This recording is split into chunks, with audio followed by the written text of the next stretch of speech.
YouTube. Hello, stream. Is anybody there? Oh, we have some messages that have just been left behind. Wow. Oh, I pressed the wrong button. Wait. There we go. There we go. Have a great stream. Don't forget about the double jump trick. Yes, I will. I think it was my hold jump to jump for longer or something. Yes, I'll do my best to not rage out about it again this year. For anyone here who doesn't know what that's referencing, last year I also streamed every day in the month of May, and I also played Infinity Nikki last year, and I got stuck on a jump puzzle because I didn't know how to long jump. So, you know, I ended up crashing out and putting on some clown makeup and selling some checky just for that night. Yeah, it's a fun memory, but like, I was mad. Hello, streamer. Oh, hello! Hello! Oh my god, long time no talk. How you been? You just got your whole ass name on your username. Sorry, I got distracted by Troy Baker geeking out about film scores. Hello, hi, ma. Oh, my music a bit too loud. Oh, my bad, yeah. I had to turn it up from yesterday's Final Fantasy 15 being a bit quiet. My bad. Should be a more respectable level now. Now, I just quickly before this googled what Infinity Nikki's Nikki looks like because I couldn't remember what hairstyle she did, and I'm trying to just real quick recreate that hairstyle. And then we'll boot up Infinity Nikki and play some Infinity Nikki. I'm very excited. I probably have to start it up off stream just to off stream as an off screen, so like you guys can't see what I'm doing. I should have tested this beforehand, yes, but I didn't, so here we are. So I haven't checked. Oh god, have I even installed the game? I swear to gob if there's updates. Oh, there's updates, okay. Well, we're gonna be hanging out here until that's done. Hi guys, how is everybody? But yeah, how you been doing? I'm good. I mean, it's been so long since I last streamed, you know, I've been streaming every day, so 24 hours. I know it's too late to switch accounts at this point. Also, I started working for SmashCon, which has been awesome. Whoa, really? Oh, yo! I feel like I know so many people who work for Smash. You've probably run into some people who know me. That sounds so presumptuous, actually. Now I sound like the cunt. It's like, I bet you know some guys who I know. I know a guy. Yeah. Damn, I guess I'm like really special and shit. Oh, hold on. Infinity Nikki update. My glasses, I can't see it. You guys are gonna be able to see my whole screen, but I don't think there's anything incriminating on it. Don't find my passwords or something. I'm looking at my screen. Oh. Infinity Nikki app. Launch it. Update required. Updating. Oh, I've got it through Steam now. Yeah, because I thought connecting it to my Steam will help prevent me from losing this account again. So, hopefully. Oh gosh, it's actually kind of a big download. This happened last time as well. Last time was in last year. I should have learnt my lesson. I should have learnt my lesson to prepare the game beforehand. Gosh. Like, how long has it been actually? Like, way before you even moved to Japan? Since I last played Infinity Nikki? Yeah. Like, I remember sometime last year trying to play it and then discovering that my account login wasn't working and having to pivot. And that was definitely before I moved to Japan. And I've almost been in Japan for a year. Ay caramba! Oh my goodness. I've added that to my lexicon from watching a, what is it, Very Important People, Very Important Persons episode the other day. The free ones available on YouTube. Oh, that did not go exactly where I thought, at all where I thought it wanted to go. I think little hair clips bring joy in everyone's lives. And everyone should invest in getting some, well, I say invest, it's like 100 yen if you go to Daiso or something, and getting some little hair clips and then just putting them everywhere. If you don't wear hair clips, I advise you to put them on your plushies. There's always a place for hair clips. Only 3 months until 1 year, damn. Right? Isn't that crazy? Which also, if it's only 3 months until the 1 year mark, that means it's almost time for me to renew my visa. Gotta look into that. Gotta look into that, because you can renew your visa up to 3 months early, and it doesn't shorten your visa or anything. Like, it's good to apply earlier, because then it gives it more time for things to be processed. But I think it's still technically too early, because like at precisely the 3 month mark, you're able to apply. Before that, it's considered too early. Too early. They'll turn you away at immigration. Also, recently I got these sunflower lanyards from the train station. Is it meant to be one of those, like, disability things? It's like sunflowers are like the symbol of disability or something. For an organization, I believe? I remember seeing sunflower things at ICC or something, and wondering what it was about, and then finding out it was to do with disabilities. Which, very cool. Yeah. I also think sunflowers are so cute. They're a very good symbol to just have in everything, so I am pro that happening. Okay, I'm looking at this download. It's telling me that the download in total is 79 gigabytes, and in the time it's taken to, in the time it's been going so far, we're 2 gigabytes in. How patient are we today? How willing are we to wait? And how long am I willing to stream today? I feel like I wanted to stream for about 2 hours. I was gonna say 2 hours of chatting might be hard, but actually knowing me, I could yap for longer. Do I want to is the thing, I guess. Do I want to? Because I did want to play a game, but I also feel bad changing the game because I made the thumbnail and everything and like set it up. But I guess in theory you can also just change that. Can I change the thumbnail of the stream while I'm live? Is that a thing I'm able to do? Is today the day we find out? The question becomes, if I'm not going to play Infinity Nikki, which, you know, there's still a chance that I will, if this download, you know, manages to be done in a reasonable time frame. But if I wasn't, hypothetically, if I wasn't to play Infinity Nikki, what would I play? And then the question also becomes, what thumbnails do I have pre-prepared? What have I got? Plus, I kind of needed a new lanyard anyway. Perfect! How big's the download anyway? 79 gigabytes. 79 gigabytes. We're almost 3 gigabytes in. 2 hour yap light work. That's what I'm saying. But like, but also, is it really? If I've been streaming every day for a week now, because technically, the last and second last days of April, I also was streaming. So this is like day 8 of streaming in a row, but like day 6 of streaming on YouTube in a row. So the first 2, the last 2 streams in April were on Twitch. But I'm kind of conscious of maintaining my stamina, my throat. Gotta make sure my throat's in good condition, you know? Honestly, yeah, I've seen you yap long. Right, so like I probably could, but like, should I? It becomes the question, should I? Okay, well, if I were to pivot, hypothetically, what should I pivot to? Should I play more Final Fantasy 15? Or should I play some Stardew? Should I play some Pokemon? I think those are kind of the 3 main options that feel most viable and comfortable to me.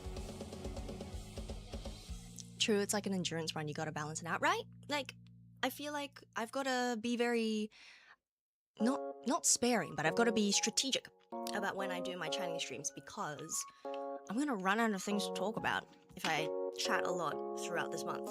That's what I'm worried about. I'm worried that I'll be like, and today's gonna be a yapping stream, and I'm gonna be here like, so how's everyone's week been? And I'll be like, oh, you already told me yesterday. Or how's my day been? Yeah, same as every other day. Whoa. Because at the moment as well, I don't have that much to report about how I've been or what I've been up to. Because I'm telling you every day, basically. You get an update every day. And also, at the moment, it's Golden Week. So I'm having a great time doing absolutely nothing. Happy to report, I'm still enjoying doing nothing. It's a great time doing nothing. Genuinely, though. I feel like I haven't had like a holiday like this in a little while. Which is fun, just fun. I enjoy having a bit of a holiday. I don't enjoy all the banks being closed, though. I had things I needed to do for, real estate, house hunting purposes, but I don't have access to the banks. I just have the cash that I took out before the banks closed, and I've almost run out of cash, so I might be fucked, everybody. Whoa! Ultimately, I still have my Australian credit card, debit card. And if I had to, I could use that for stuff, but then I would have to pay an international transaction fee. So, wow! Losing money for being stupid. Woohoo! The stupidity tax. We love paying that.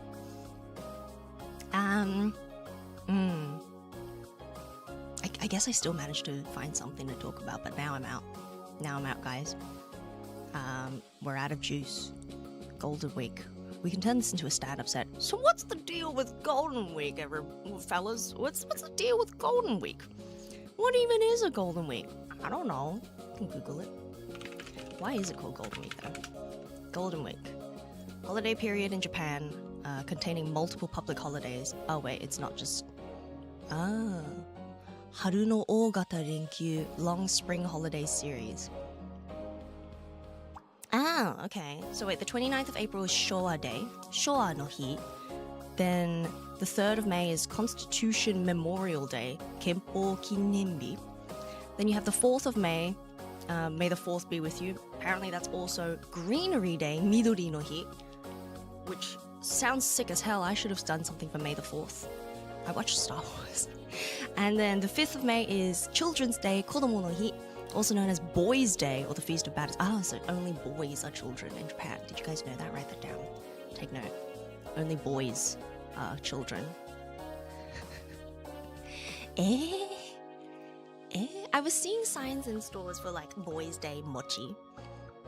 And I'd heard it was Children's Day as well. I didn't see anything for girlies. It's fucked up. I think there is a Girls' Day though. Girls' Day! Busking stream incoming. Oh, Mark, you got a message on here, but it's not on my my YouTube thing. Let me refresh that. Yeah. Oh yeah. Also, lanyard will probably help my case if I like autism breakdown in the station while. Yeah, probably. Because then I think some people will see the sunflowers and like jump into action. They'll be like, I know what's going on. Everybody, back the fuck up. Give them space. Easy peasy, you know. But yeah, busking stream.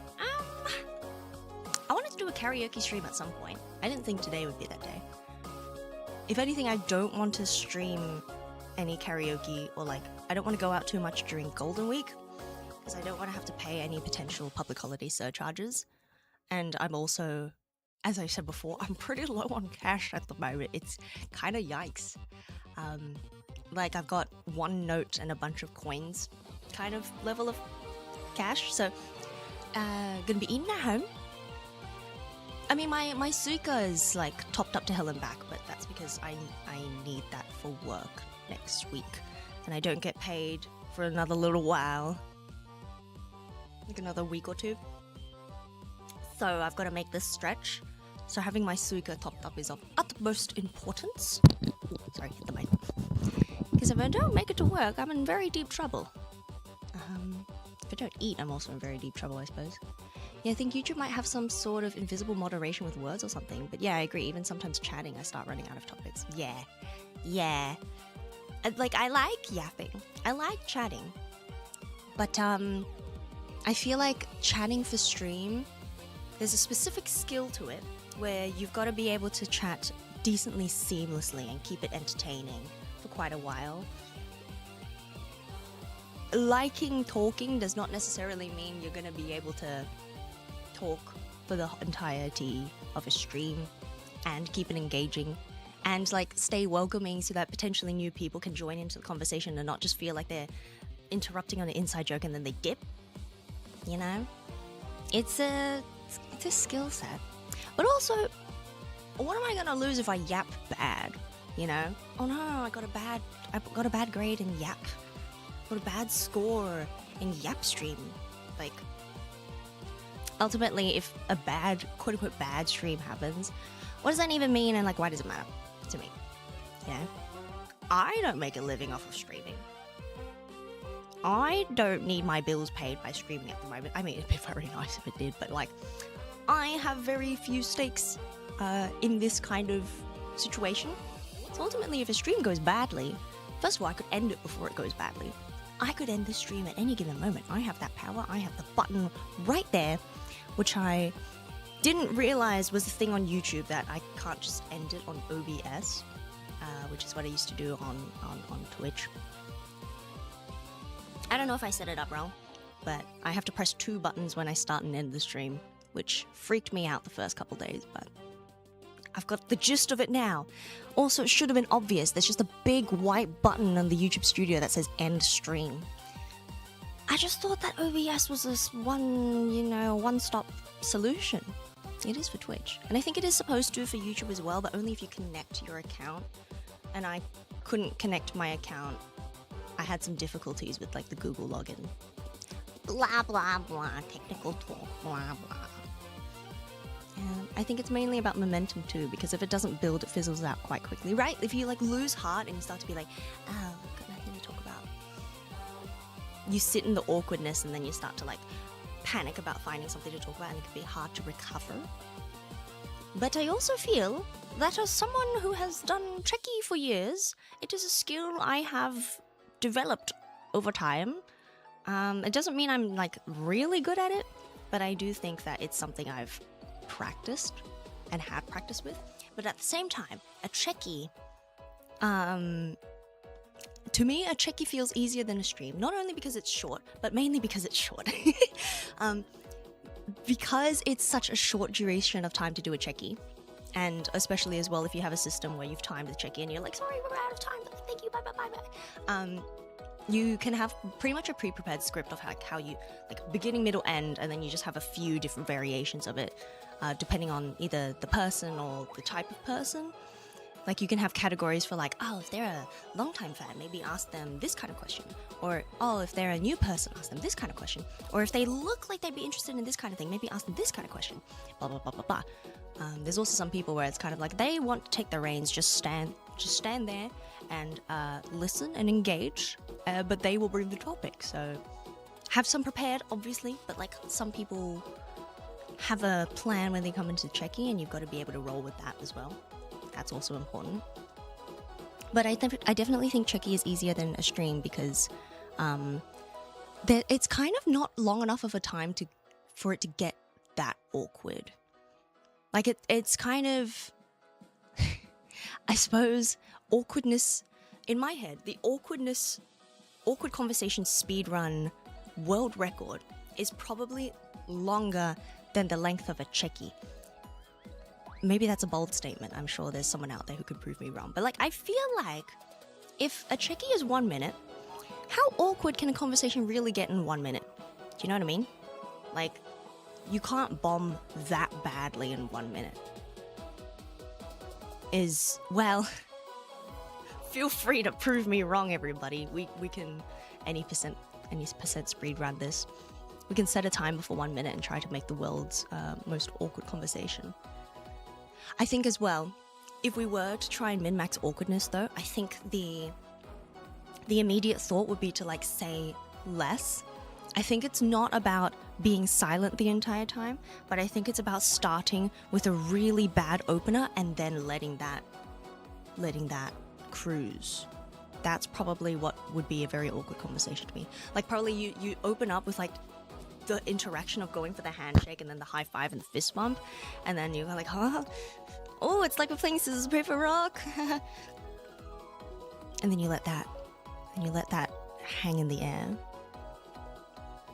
Wait for the other person to kind of be like, oh. And then you just kind of look at each other, look away, and you'll be like, oh wow, it's not been a minute yet. Whew. You'd think it's my first day doing this or something, eh? Yeah. Something along those lines, I think. But even then, to me, that's like, that's still a checky that you can recover from. And you have to recover because then you got the next checky after. You got to be like, okay, well, thank you so much. I hope you had a lot of fun at the show. Here's your checky. Bye bye. Hope to see you again. You just have to be like, I fucking bombed it. Turn around and be like, hi. Oh my god, nice to see you. So I think checky as a skill is checky as a thing that you do is a very forgiving activity in terms of like, after a minute, it's over. Whether you fucked it up or did really well, it's over. You move on to the next thing. You build the skill to like reset after a minute and move on to the next person, regardless of how things went down.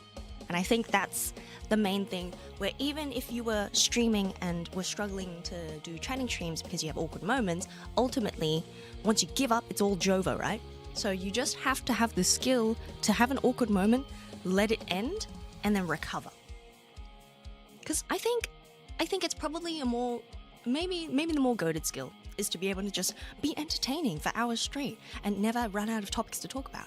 Yeah, that'd be great. But I think more important than that is the ability to just recover if you were to have an awkward moment.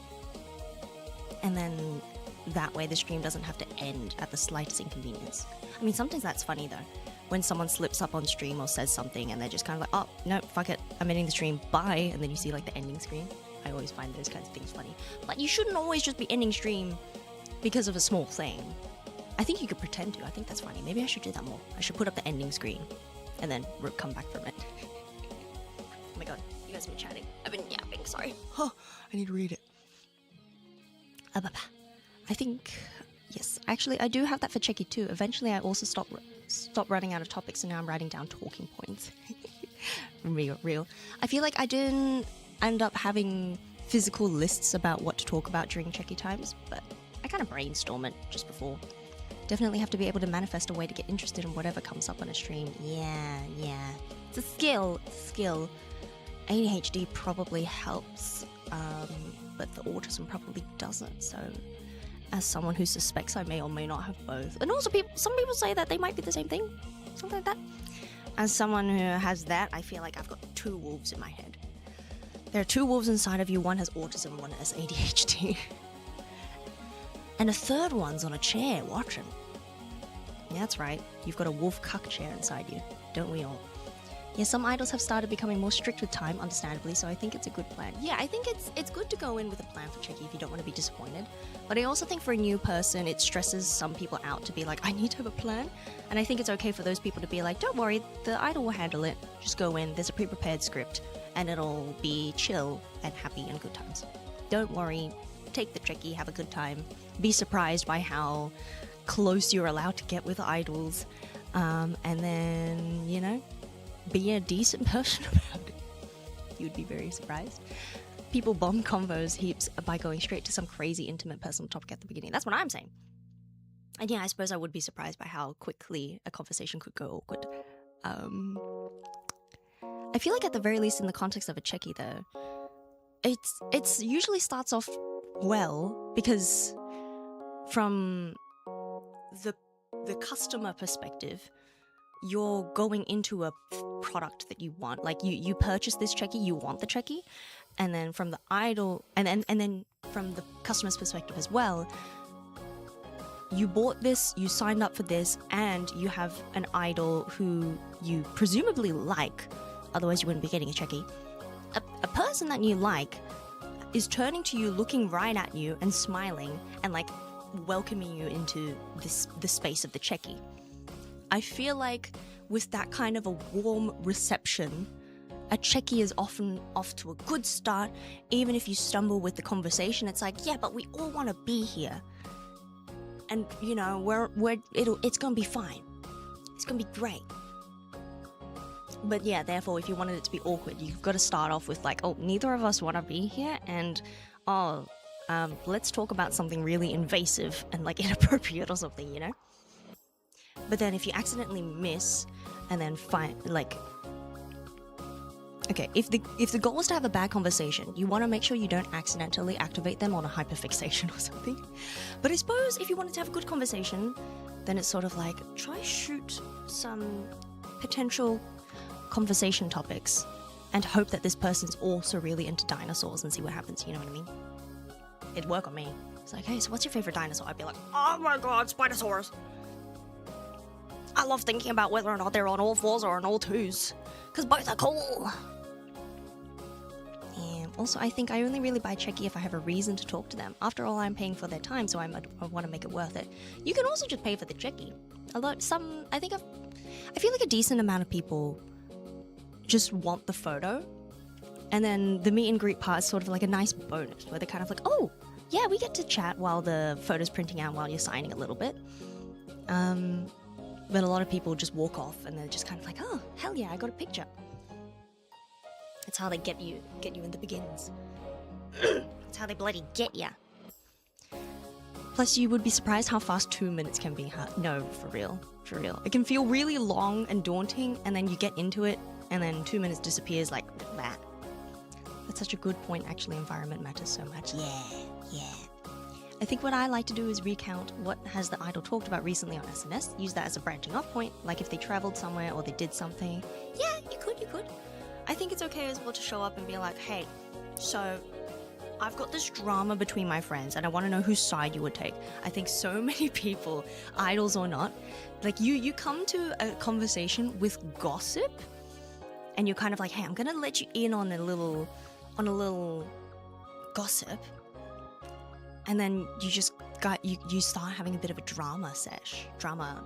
Like, I feel like drama, and if you pick harmless drama as well, because I think there's drama that shouldn't be discussed with certain people, especially in like the idol setting. Like, you don't want to go up to an idol and be like, oh my god, I heard this about another group. Like, no, that is very poor form. Don't do that. That's very inappropriate. But you can go up and be like, so the other day, my mom was mad at my dad, and so she made a dinner that he was allergic to. Do you think she was the asshole? Or like, you show up with like a Reddit am I the asshole kind of pitch, and that shit's just fun to talk about, you know? I feel like there are those kinds of things as well that don't have to be so personal. Like, you don't even necessarily need to know the other person super well, because you're going to learn more about them through the conversation as well, and sometimes that's the goal, right? It's not about flexing how much you know about the other person, or like testing how much they know about you or something. Do you know what I mean? I mean, it can be. I guess it could be. Diplodocus Mogs. Oh, Diplodocus. Good choice. Long boy. Diplodocus. Is it Diplodocus or Diplodocus?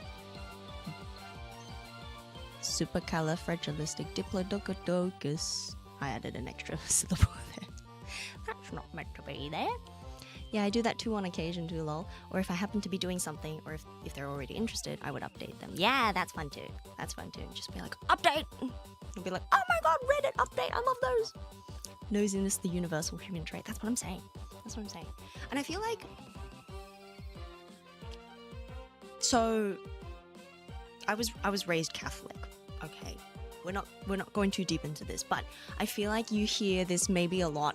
I heard this a lot growing up, and I don't know if it was like a Catholicism thing or like a Christianity thing, but I feel like for a while there was a period in time where everyone was like, gossiping is a sin, gossiping is evil, and like chit-chatting and talking bad about other people is bad and you should never do that. And I feel like the more I grow up, the more I realize that it's actually good to like gossip. I understand being like, don't just spread false rumors about other people and like be careful about misinformation, but I do think that gathering people together and having a little bit of a, oh my goodness, did you hear about this news? You're just discussing the news. But like, the news is, you know, you saw someone do something maybe they shouldn't have, and you're just kind of like, oh my goodness, what could this mean? And I feel like there's a lot of useless stuff you could gossip about that just brings you closer to the people around you.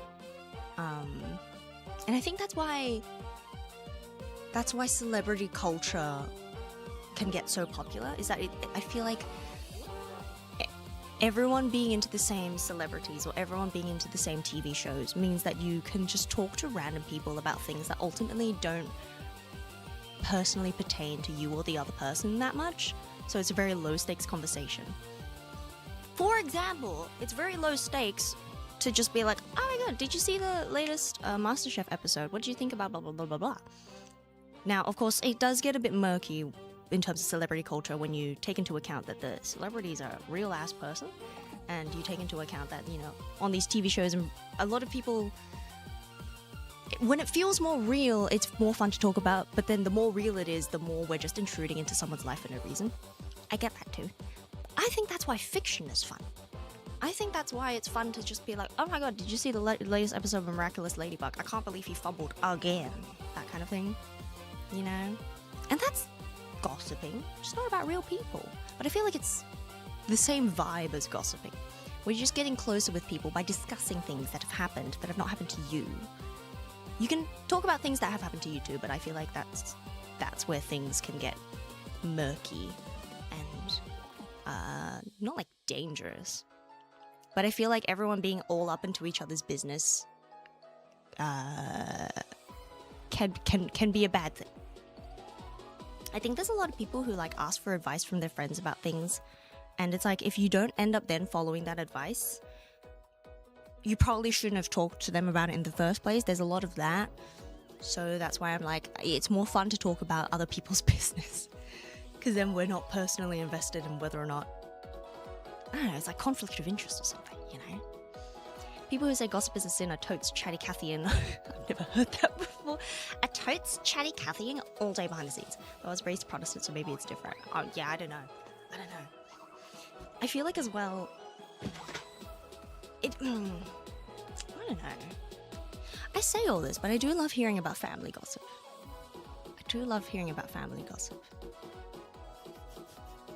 I love me a good family gossip sesh. Because to me, as well, because of like the difference in values between me and like the older generation to me, so like my aunts and uncles, my parents, the gossip just feels fun to me, because they're like, oh, I can't believe that your cousin has done this scandalous thing, and I'm like, oh my gosh, really? Tell me more. And they're just kind of like, yeah, they moved in with their partner before marriage, and I'm like, oh my god, where's the address? I should go visit them. Like, it'll be like, oh, that's really not a problem to me, but tell me more, because it's kind of fun to pretend that it's dramatic. I like being dramatic. Theatre kid at heart, I suppose. So I kind of enjoy listening to family drama, because oftentimes the stuff that is considered scandalous to the older generation means nothing to me. So to me, it's low stakes, but it's dramatic to them. So then I meet them where they're at energy-wise, and then it just becomes fun for me. You know? It just becomes fun. It's like, oh, how scandalous. I heard that they have a new partner. And it's like, oh, how long has it been since the last partner? It's like, that doesn't matter. They're in their 20s. How are they? They're just dating around. I'm just like, oh my god, they're in their 20s and dating. It's crazy. What? Tell me more. I think it can feel a little bit mean if you're like pretending to care just to make fun of the other person. But if you're like getting invested even though it doesn't matter that much, I think that's just human connection. I think it's fine that I want to hear more from my parents about things that I don't necessarily care about, but it clearly matters to them, you know? So like, tell me more. And also, I might be laughing at you in my head a little bit, but I'm going to try not to let that show, because that would be mean. I'm sure they do the same to me. Yeah, like sometimes if I know someone is in a specific fandom I'm in, I like to gossip about my opinions about them. Yeah, you know, that's gossip too. How can gossip be evil? When it's like, I feel like churches are so full of gossip as well. because of the whole surveillance state vibe that like God gives upon the peoples, right? So I feel like the whole idea of like everyone's watching you and you're being watched the whole time just means that everyone's gonna gossip all the time. So maybe that's why they say that gossip is a sin, because they're like, y'all bitches are overdoing it, shut the fuck up. I know you're talking behind our backs about whether or not the pastor is secretly in a relationship. He's not, I'm not, so shut up. And the lesson to be taken from that is don't listen to them, keep gossiping. Because I feel like also transferring information from people to people is how we all keep each other woke. Like, everyone stay awake. That's how we, you know, like spreading misinformation bad. So therefore, spreading correct information good, right? So we should also just be talking to each other. It's like unionizing. And the people who tell you not to unionize, you don't want to listen to those people, do you? Keep gossiping. Keep gossiping. Because is it gossiping or is it unionizing? Stay woke, everybody. Stay woke. Gossip about fictional characters is all of the fun without the harmful speculation about real people. That's what I'm saying. That's what I'm saying. I feel like it's just fun, you know? That's just not media literacy. What is it? Like discussing media. What is it? We're studying. I need to go back to school. I swear my brain's deteriorating. The brain rot's getting to me. Sometimes I think that why I like streaming so much is because it forces me away from my phone, and so I'm not brain rot doom scrolling if I'm streaming. So this month of me streaming every day is as much for me as it is for you. I mean, to be honest, I feel like I'm not at the level where I can say I'm doing this for the fans. It's kind of like, what fans? It's not as though I have like 0 fans, but I feel like acting as though I have fans, that it's like I'm doing this for the greater good is not accurate. So, you know, media discourse, probably that, yes. Living vicariously, yeah, there has to be an internet rule. If it exists, someone's gossiping about it. Yeah, well, I know the other internet rule. Woohoo! In the end, gossiping is just one big me, a literal definition. Oh, is it? I remember purchasing a book that was like the title was something along the lines of like the history of memes. And I thought that was so funny that I bought it and gave it to my dad. And I was kind of like, Dad, you know how you say you don't understand memes? I bought you a book. It's called The History of Memes. And he was like, okay. And he read it. And he was like, that was a really good book, mate. Thank you for getting that for me. And I was like, oh, I haven't read it. So I don't know what's going on. Oh, apparently my stream is going to be buffering. Do your best, guys. That's Infinity Nikki draining the shit out of my Wi-Fi, I assume. Sorry. For real though, deleting TikTok has been a saver for me in my opinion. Fair. Dude, there was so much who's sinning gossip around my church. It was fun, but I feel like half the time it was made up for clout or to bring someone down a peg. Hashtag lame. No, you see, that's the thing. It's like when there's an agenda and gossiping is used as like a weapon, that's just bad journalism. That's just misinformation. That's just evil. You know? That's hashtag lame. Yeah. But you know, when it's real and authentic, it's fun. And like a little bit ooh, a little bit shimmy, a little zesty is how it feels at times, I suppose. I don't know. Maybe I'm using that word wrong. I don't know, I started thinking Metal Gear Solid, in actual quote, memes, the DNA of the soul. Yeah, maybe that's in the book too. Maybe that's also in the History of Memes book. I think the book genuinely opens up with kind of like the first meme, and like the definition of a meme, and meme comes from the Latin word mimicus splododicus, diplodocus, something along those lines. So it probably was genuinely a good book for me to get my dad. That's why I got it. I think I read the back and I was like, I find the title funny and this seems to be up his alley, so yeah.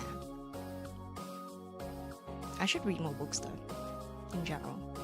I say past tense because now that I'm not in Sydney, it's going to be a bit harder for me to buy books for my dad. But in the past, I like to buy books for my dad for his birthday, for Father's Day and stuff. Because I have a pretty good idea of what he's interested in, and he likes reading books. And I feel like in general, it can feel daunting to buy a book for yourself because you're like, oh, what if I don't like it? What if I spent like $30 on this book that ends up not being that enjoyable or not being as good as I expected, blah, blah, blah, blah, blah. It can feel like there's a bit of a pressure to enjoy the book if you purchased it for yourself. But I feel like you receive a book as a gift and you're kind of like, oh, okay, sure, I'll give this a go since I already have it. And like, it's also, I feel like there's a specific joy that comes from receiving a book that you can own as opposed to being like, oh, I borrowed this book from the library for you, which is nice too, I think, to be honest. But not always logistically viable, because, you know, if that person doesn't give you back the book and then you don't return it to the library in time, blah, blah, blah, blah, blah.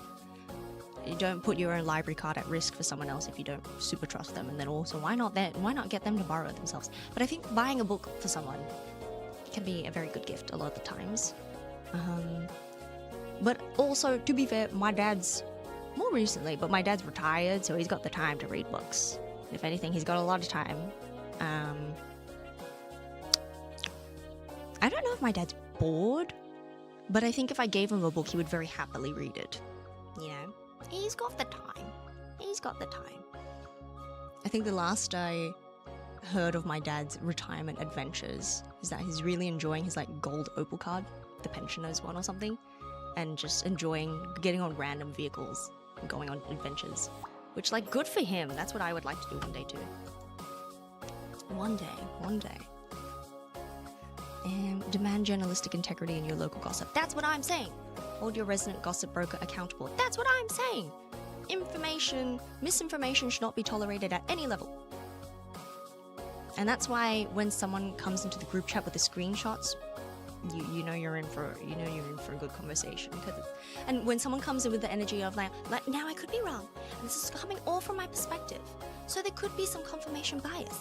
So hear me out, but also feel free to form your own opinions. When someone opens up with that, you're kind of like, fuck yes, and I'm gonna be real with you about what I think if you're looking for an opinion, and if not, I'm gonna maybe silently judge you in my head, but you've already said that it's kind of okay to do that, so it's fine, sort of thing. Yeah, especially when someone comes in and it's like, now, there's a chance that I may be the asshole, so I'm gonna present this to you. I don't think I'm the asshole, but if I am, I do want you to let me know. And it's kind of like, yes, this is everything I've ever wanted. I want to be able to tell you to your face that you're being a bitch if you are. And also, if you're not being a bitch, I want to be here to be like, no, you're not crazy. Let's go beat this guy up in the back of the school or something. I don't fucking know. I've never beat someone up. Does it show? Does it show that I've never been in a fight? I feel like I'm the kind of person who's always like, hey, I'll fight you. I'll beat you in a fight. Let's go beat people up.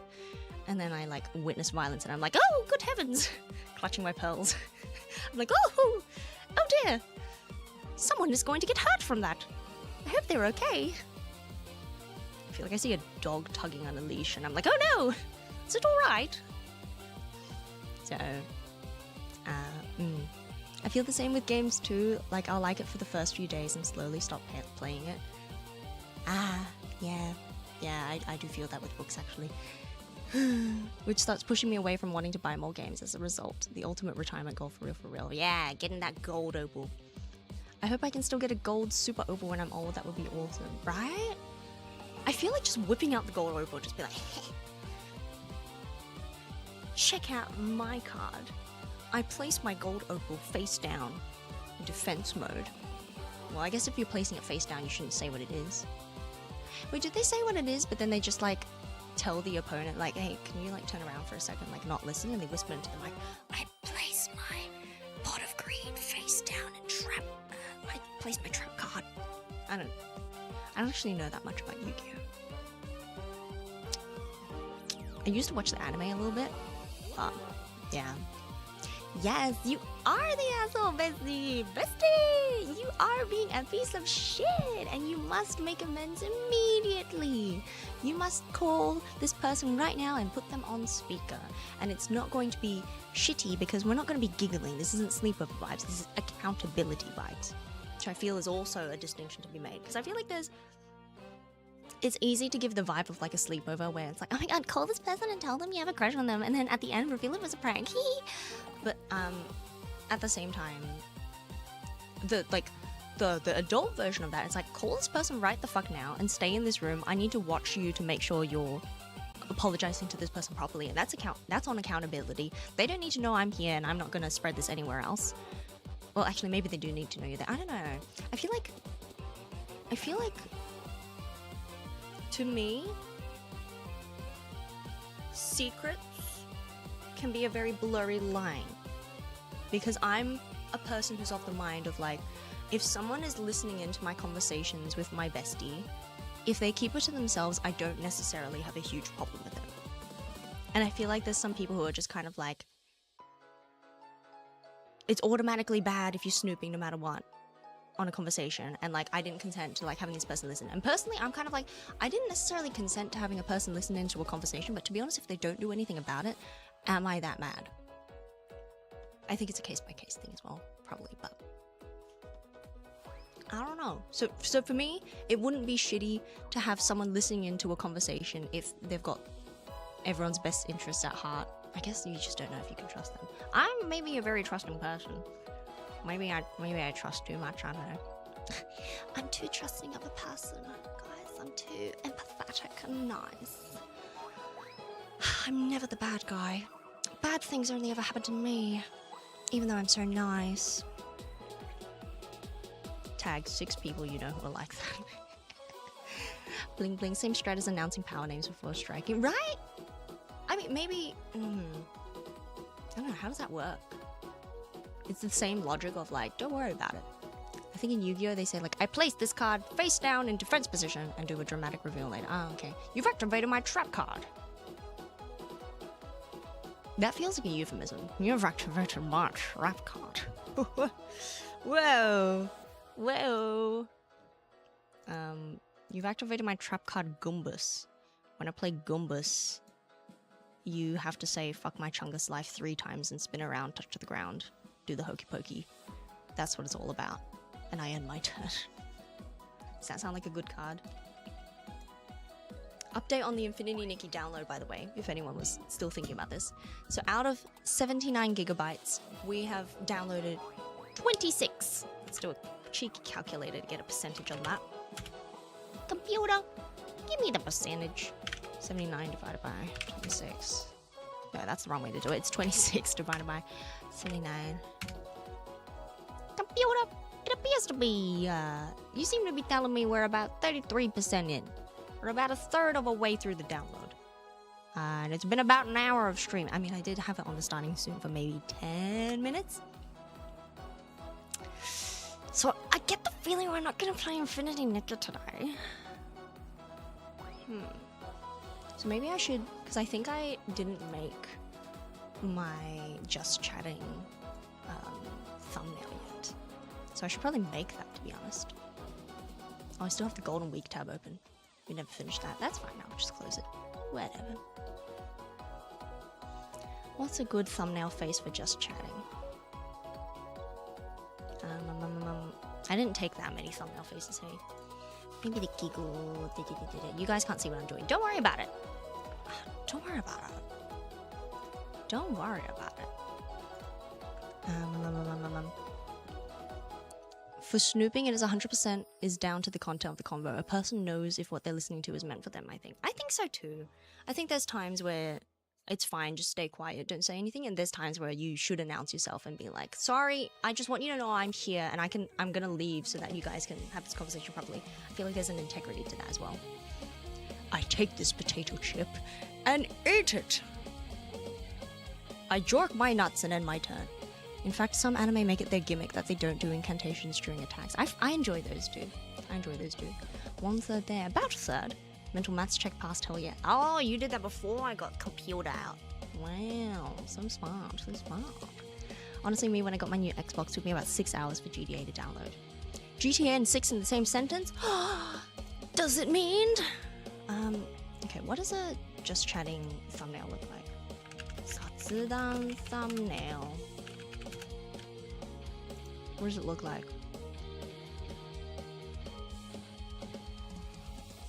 Oh. very okay.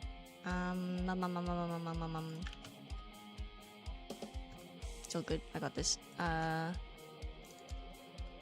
Yapping stream. I'm on Canva. Don't mind me. Whoa, whoa. I wanna add a border. Maybe. Do I? Am I bothered? Whoa, whoa. I was getting a little hungry, to be honest. I haven't had breakfast yet. I need to go have some cereal. Or some ice soup, perhaps, because that's the level of cash I have in my wallet at the moment. Like, why are games getting to like 200 gigabytes now? I can't weigh in on this because my favorite game's Ark Survival Evolved, and I don't even want to know how many gigabytes that is. I barely play it, but I still say it's my favorite game because it is. I have so many good memories with it, and I love it as a game. I'm obsessed. Oh, my frame rate's apparently dog shit right now. Guys, am I still here? Am I still here? There's a chance that I'm not here anymore. Oh, I'm back, maybe. Well. Half-Life 3 confirmed. Half-Life 3. Half of 3 is 1.5, and 1.5... No, I'm not smart enough to keep that going down. It is time for epic MS Paint thumbnail. Nah, I've got the paid version of Canva. I may as well use it. That's how I feel about it. I'm not the one paying for it, though. Thank you, Christy. She knows I'm using it. This isn't me being like, I've stolen her account. But for the longest time, that's simply just been the arrangement where she pays for this account and everyone who is or was in Fable uses this account. Except Sunny, I think. I think Sunny's got their own Canva account, but anyway. I'm not paying for it, but because it's been paid for and I have access to it, I may as well use it. Oh, I know. Yes, but at 6 FPS. Still here, yeah, wayo! Holla. Oh. Ooh, I can see my overlays. Grookie's peeking out the side again. You guys seeing that too? Yeah, you are. Okay. Let's fix this post-haste. I don't understand how that happens. Whoa. I think Grooks just needs to get cut a little bit. Yeah, that'll do. Yeah. He was peeking out the edge. Oh, he's peeking out the other edge too. Oh, we've been through this. That one is just baked in. I can't be bothered to fix it. I could. Like, there's a pixel sliver on the edge of the border where you can kind of see underneath whether or not Crooks is there. Do you see what I mean? It's careful. Flashing lights warning. I'm getting Liddy to my original song Kimi no Mikata here. The instrumental, which is very chill.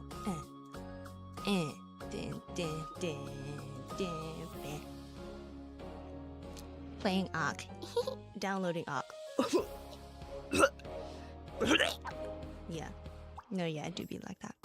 I really want to play Ark, but I'm scared of playing it single player because I've never done that. Or like playing it solo. I've only ever played it with basically my gamer friends, which is also just my relatives. I don't know if I've ever properly had gaming friends who I've not been related to be honest. But I'm too socially awkward to try and make friends. But one day, I would like to think that one day I will have the strength and bravery to be like, I'm gonna go make some friends who I can play Ark with. But for the moment, I'm already stressed out trying to figure out how to make friends in Japan. I'm in a foreign country where I don't quite speak the language. I signed up for like a points card at my local grocery store the other day. That was kind of fun because the old dude was very nice about it. And that was sort of a social interaction I've had recently that stressed me out, but I keep close to my heart because the old guy's really nice. Yeah, I don't get that many social interactions in my life. So that's the one that sticks out in my memory at the moment. Where he was helping me to write my address. And he was like, oh, like, it's okay to write it in furigana. And I was like, oh, really? Okay. I think it'll be faster if I write it that way. Because, like, if I have to write the kanji, I can. But, like, you know, I have to, like, zoom into a large image of that kanji and then try and guess what the stroke order would be based on my instincts. Which I think usually is right. I feel like after a certain point of studying kanji, you do get a sense for what order the strokes are gonna be in. So there's a rough rule about how it goes. You just know and get it after a while. I should probably check that I'm getting it right. But I think my instinct is decently developed.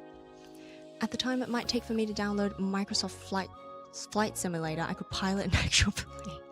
Damn, now I want to play it, but it's not on Xbox One native. Oof. Oof. It's okay.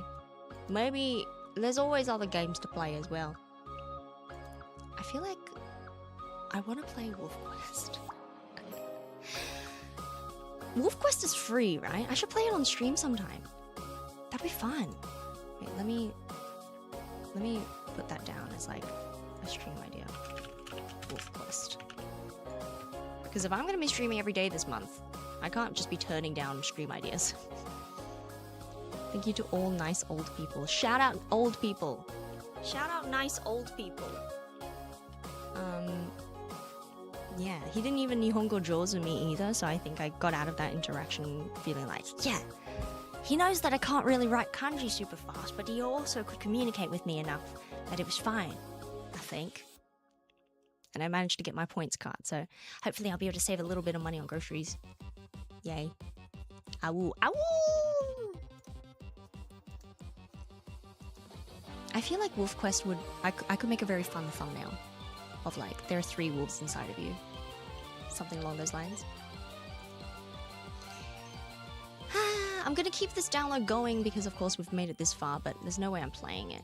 So let me make the just chatting stream.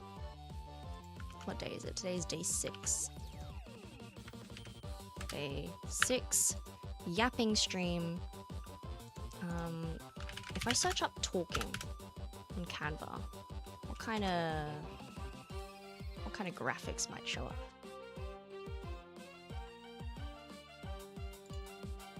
Oh yeah, we've got the dudes.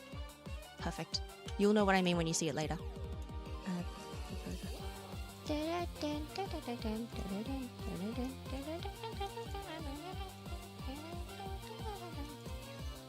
Okay, now let's save this thumbnail. It's a very bare bones thumbnail, but bear with me. Bear with me! What sounds do bears make? Just like, roar, just generic roar sound? Is that how that works? Okay, let's see. Oh, you can clip on YouTube? I can create highlight video. I didn't know you could do that. The more you know. Edit title and description. Impromptu, wait. Yapping stream because I didn't download Infinity Nikki. I didn't pre-download Infinity Nikki. Yes, it's important to draft your things, guys. You're watching me edit things in real time. That's why.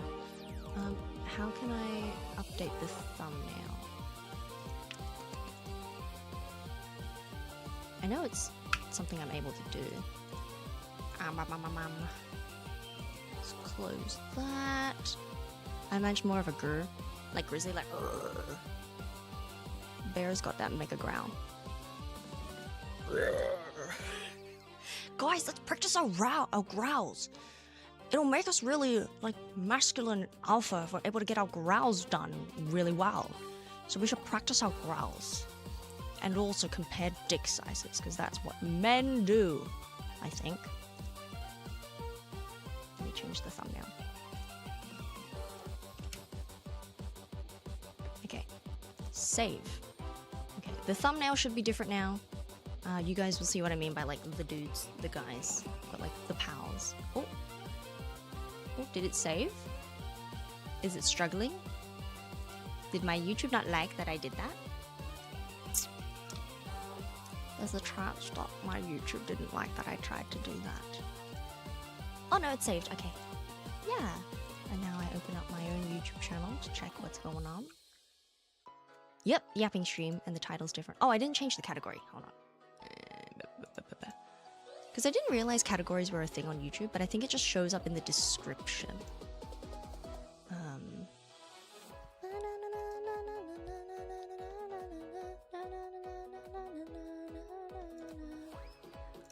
Entertainment, I suppose. Yeah. Change it from the gaming type. So, whoops. Sorry guys, I imagine that means tomorrow will be Infinity Nikki Day. So that'll be right. Weekly growling practice with the pack. Guys, we gotta get our howl together. Because if our howl isn't properly in sync, the other packs are gonna think that we're losers. We have to practice our howling. Practicing for pep rallies, be like. I don't fully believe that pep rallies are real, but I suppose we have the Australian equivalent, which I talked about like the other day, not that long ago, but also I still want to say it again. My favorite chant that we would do at sports festivals and stuff, sports festivals, what is it? Sport carnival, gosh, I've been in Japan too long, it's not a festival, it's a carnival. The athletics carnival and stuff, the swimming carnival, blah, blah, blah. My favorite chant was always, sliding down a waterfall, landing on a cactus, we can do anything without any practice. And then there's more lines, but I always forget it. It's probably just spelling out the name of the team or something. Shut out along those lines. Yeah, I can see it now. Huzzah! The guys, they are talking about... Yeah, they're having a riveting conversation about... I think it's more of a metadata thing compared to the other side. Insert Sigma edit music. Insert alpha funk. Boom, boom, boom. Add a little edit.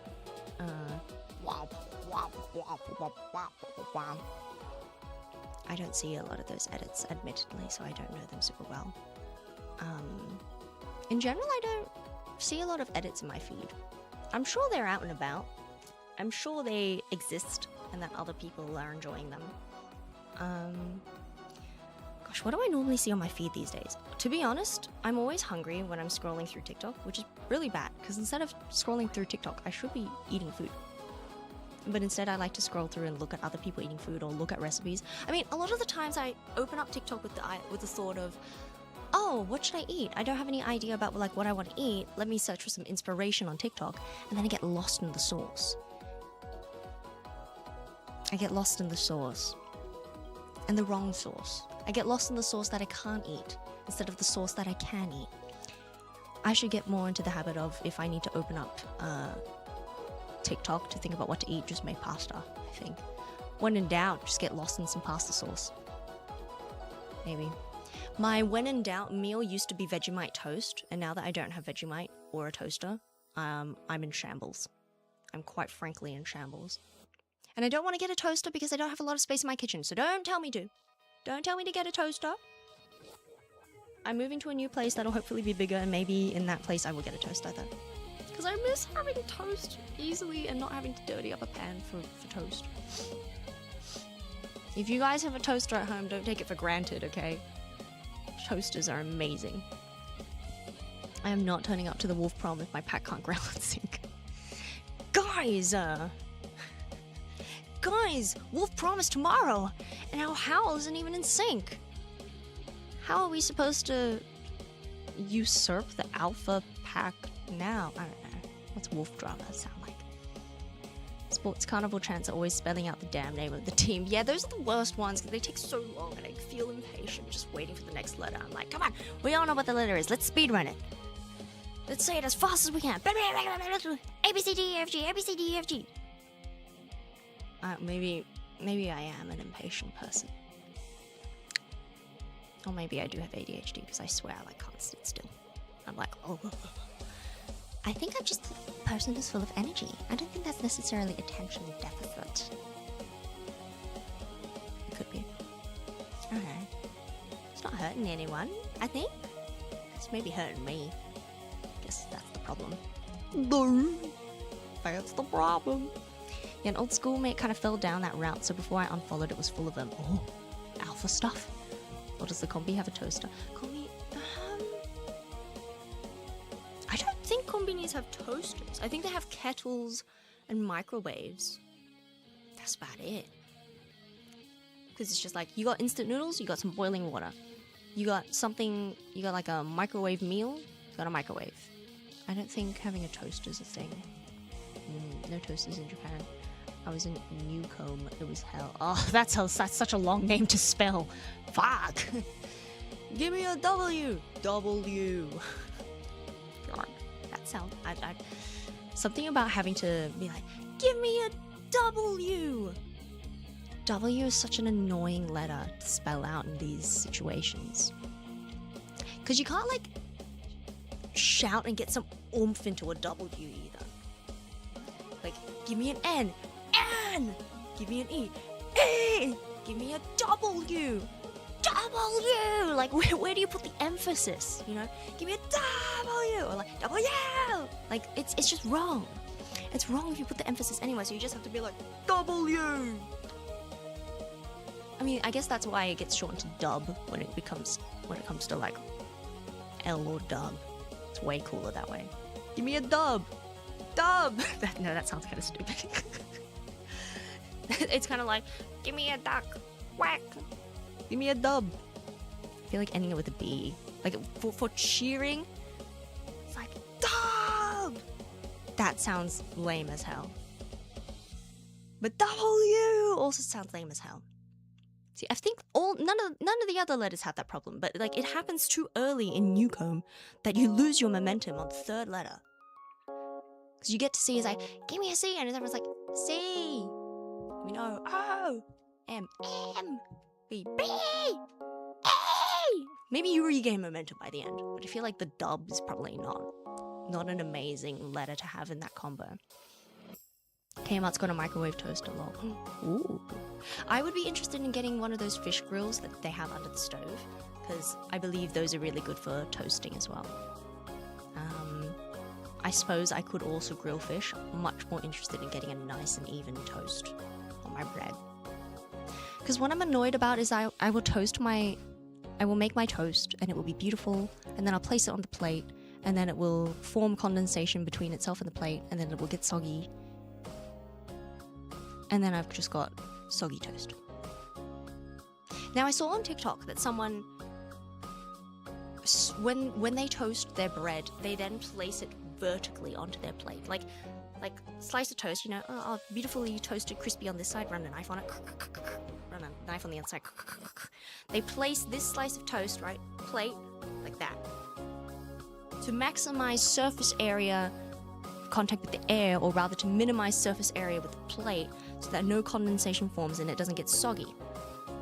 Now, so the other day when I made toast, I had 2 slices of toast that I turned into a pyramid. 6 position.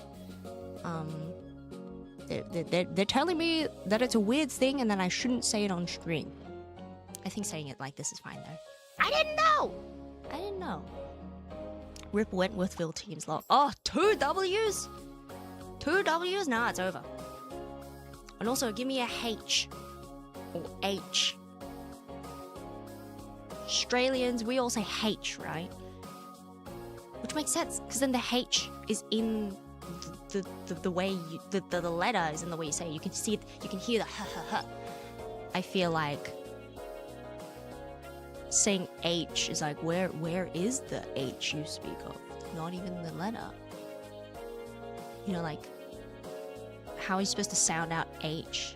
You're like A, and you could be like, oh, it's the letter A, it's H. And it's like, what? Where was the sound?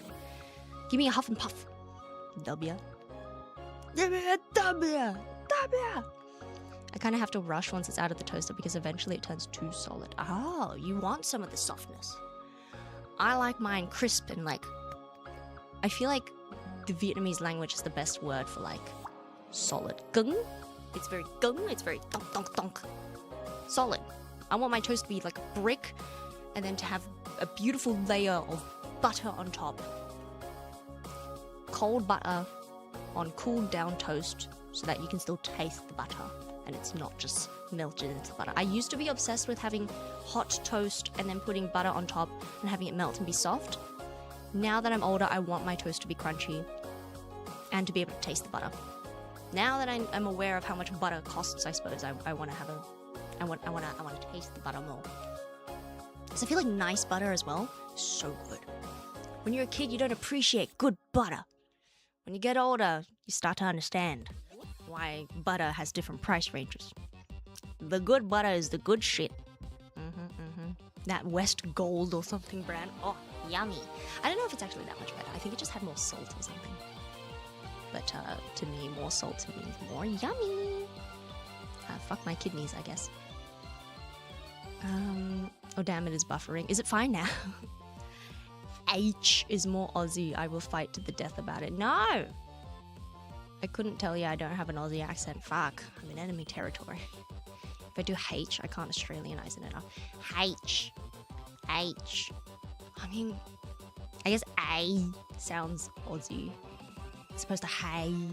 Hey, soul sister. Radio, stereo, the way you move it, man, you know. Oh, I want to go karaoke. No, I told myself I wouldn't do it in Golden Week. Not solo stream karaoke. With other people, with friends, it's fine. Because actually, I'm gonna be hanging out with some people soon, which I'm very excited about. I love when people travel into Japan and then they're like, "Hey, I'm gonna be in Japan. You want to hang out?" And I'm like, "Yes, yes." I feel like genuinely, I'm glad that I have a lot of weeb friends, because moving to Japan doesn't mean moving away from my friends. It means getting to see my friends like once a year instead of just like never or anything. And like they're not. I feel like it's great as well, because a lot of these people aren't coming to Japan to visit me or anything. They just want to go to Japan, and I happen to be there. It's great. I feel like I see my friends all the time compared to what I thought might have happened, because it was like, oh no, I'm moving out of the country. These bitches be traveling to Japan all the time. It's great. I mean, fuel prices have made it a little hard at the moment, but this is a bit more like last year kind of vibes, but people travel to Japan all the time and they're like, "Hey, I'm in town. Do you want to hang out?" And I'm like, "If you're in Tokyo, I'm in Tokyo too. Let's go." It's great. I love it. And as a person who struggles with socializing and, to be honest, feels a lot of pressure to like hang out with friends more than I feel okay with or like ready with doing. Like, I feel like living in the same city as my friends, I was like, oh my god, we should be hanging out every week or something, because like I love these people, but also I don't have the energy to be hanging out with people that much. I also, at one point in my life, I was like, I don't really have the money to be doing this. I can't really afford to be going out every single week. But also to maintain my friendships with these people, that was something that I considered important and wanted to try to do, but I was struggling with doing. So to be honest, being like, oh, well, I'm in Japan, so it's hard to meet up. It just means that now when we do meet up, everyone's in a happy mood because they're on a holiday, and it's all just good vibes, and I just get to hang out with people, and it's pretty like low stakes vibes as well. Like I'm really loving being the person people just visit when they happen to be in town. I feel like there are some friends who I miss and I would like to see more, but there are a lot of friends who I'm like, this is about the frequency I'm actually pretty happy with our friendship being at. Like, I think a lot of friendships, there's a lot of friendships I have with people where it's like, I basically saw them once a year anyway, so just now, instead of feeling guilt about that, now I can just conveniently be like, oh, well, that's because we're in different countries. Of course I only see them once a year. It's not that easy to see each other that frequently if we're in different countries. Whereas I didn't have that excuse before. So the situation's the same, just now I feel less guilt about it. The lesson being I shouldn't have felt that guilty in the first place. I think some friendships you just see them frequently, some friendships you don't, and then neither is greater or lesser than the other, necessarily. It's not one-to-one. God, what are you guys saying? Which I found out might be an ND thing because of exposure to media. I don't know, I saw a oh, really? Like, neurodivergent people, you see a lot of media, you pick up different accents? I feel like I picked up a lot of the British accent from watching British YouTubers in my youth. But it also is an accent that doesn't stick with me. But like when I start watching those YouTubers again, like I've been watching more Dan and Phil recently. And so the British accent is coming back into into the way I speak. But also, I feel like sometimes I say things and I think to myself, was that British? And it's like, no, that was just saying the word properly. Oh my god, do I sound like a colonizer in saying that? No, I just think that sometimes the correct pronunciation can give British, especially when you enunciate certain words. Anyway. Yep, I had to start wearing Aldi butter brands because I bought one that was cheap and it tasted terrible. That's what I'm saying! A good butter really should not be underestimated. Yeah, legit, I'm not surprised some of the workers just travel to Japan every 3 months nowadays, huh? Right? That's what it feels like. I swear I, like, go to a crazy fantasy show and then it's just kind of like, oh, what the hell are you doing here? I don't go that much, so that's not that frequent of an occurrence. But I see a lot of these worded people more than I thought I would. But maybe I should have expected it. I'm going to the motherland after all in a lot of ways, you know? Probably also has to do with me having to do speech pathology pretty late in my childhood. Ooh, I see. Yeah, I'm surprised I didn't grow up having more of an Asian accent. Like a lot of the times, because I grew up in a predominantly Asian school, out in like the Cabramatta area, right? And a lot of the times when we were learning English, or like, I don't know, learning words and stuff, the teacher would spend a lot of time trying to correct people's pronunciation because they would do a lot of the f sound instead of th. Like most of my classmates, maybe not most of them, but a large chunk of my classmates struggled with doing the th sound. So instead of saying 3, they would say free, right? So that was very common with the people that I was around. And I'm kind of surprised that I never struggled with that, ever, to my knowledge.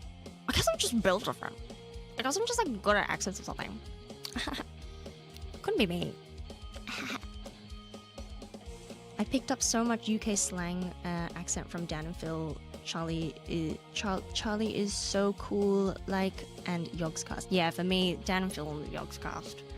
I did used to watch like when the British YouTubers were really big in terms of what is it, like Connor Franta, my head's saying Theodore. What's his name? Zoella, and then Zoella's brother, and then there's like those dudes. Tyler Oakley was American, but he was kind of like, no, was he? Is Tyler Oakley American or British? I don't remember what his voice sounds like anymore. He collaborated with these people all the time. Was he flying out to them all the time? If he was American, then that sounds kind of crazy. Wait, I don't remember. As someone who got into the culture very late, it's pretty wild that most of my friends are doing Japan trips and stuff. Yeah, it's kind of wow. All people really like Japan, you know. But like, hey, I'm happy about it. I've liked Japan for a very long time, and now I feel less weird about it. I feel like as well, I used to struggle a lot with my identity of feeling like, wow, I like Japan so much. Why don't I have this same kind of obsession feeling towards my own culture, like Vietnamese culture? And I feel like ultimately, the relationship someone has with their culture is something that's very personal and is going to be very different from each person to person. And as well, someone who grew up in Australia being Vietnamese,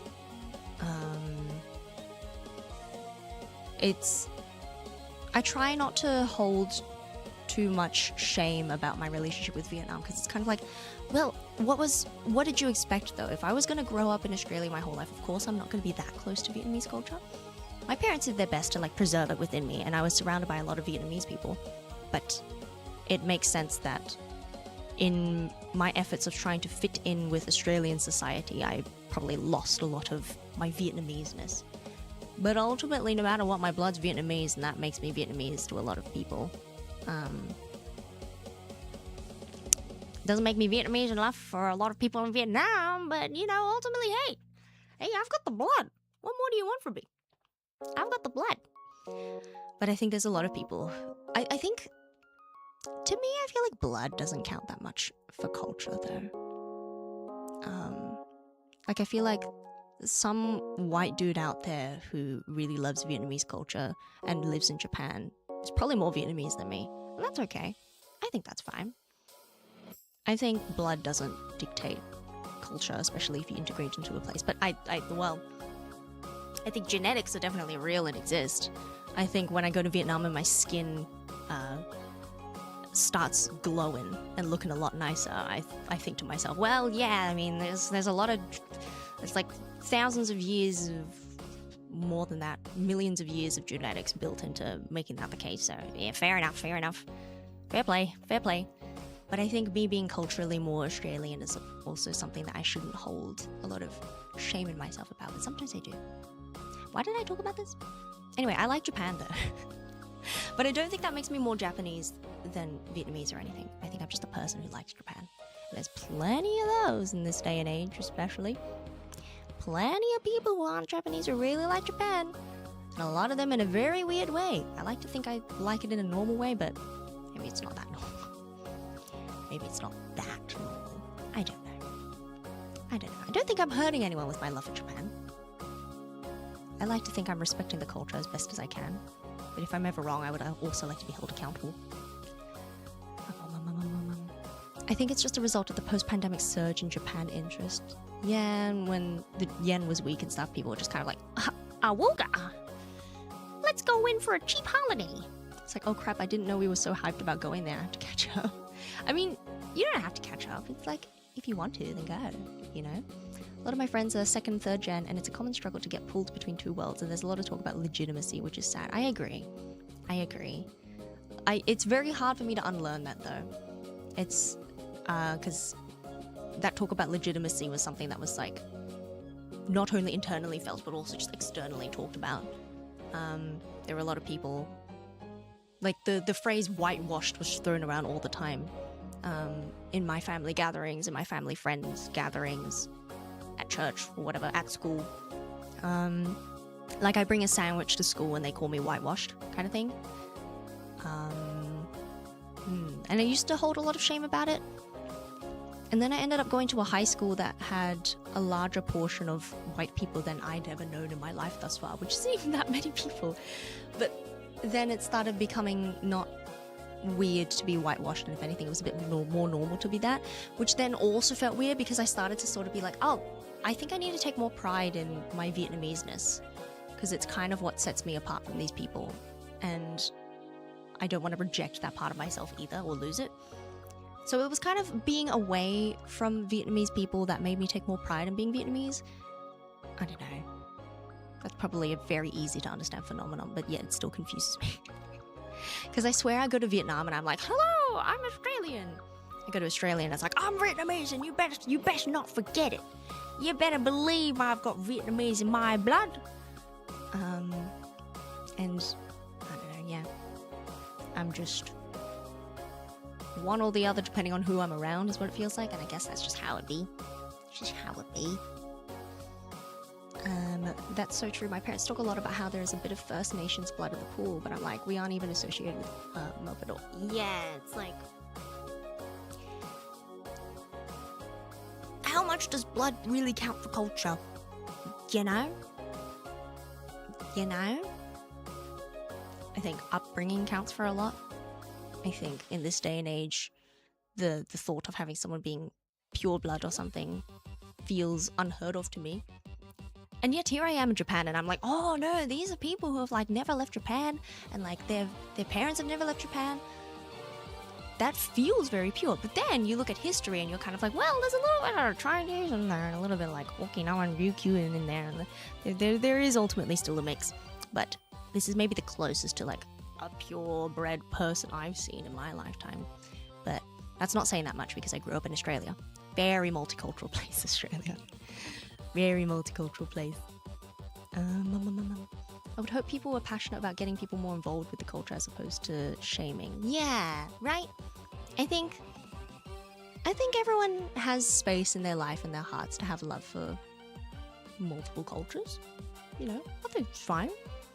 I think me loving Japan doesn't necessarily detract from me loving Vietnam. It's trying to. I don't know that much about Vietnam. But also being raised Vietnamese. I mean, like, I am Vietnamese. Like, that.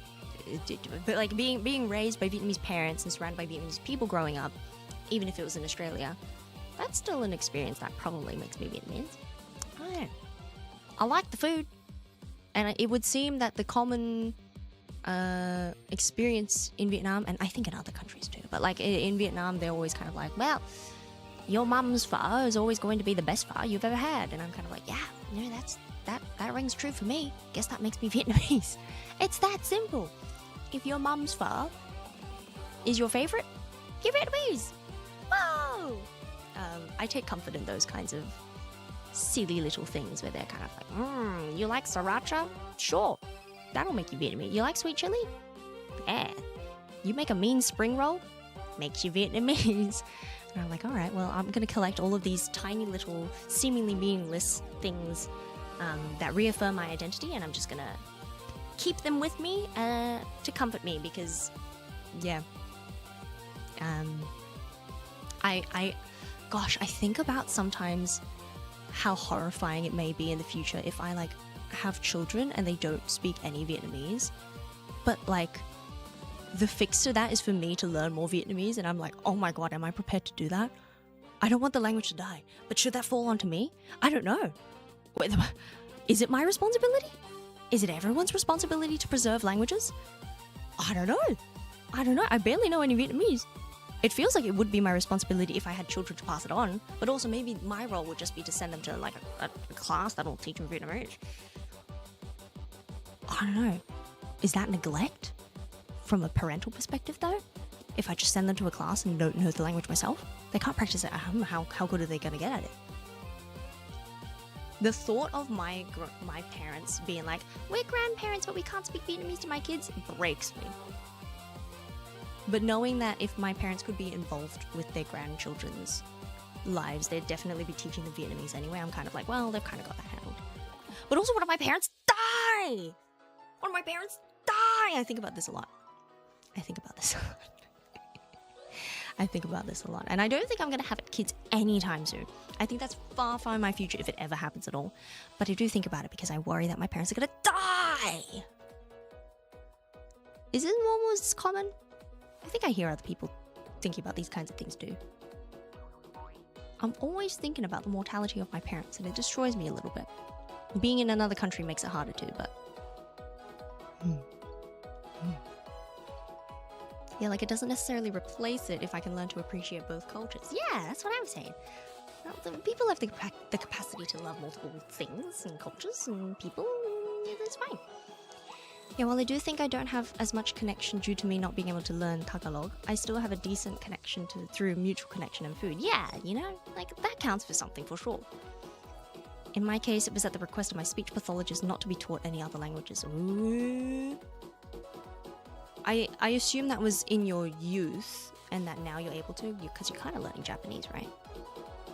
Is it the kind of thing where it would have been confusing to you while you were a kid?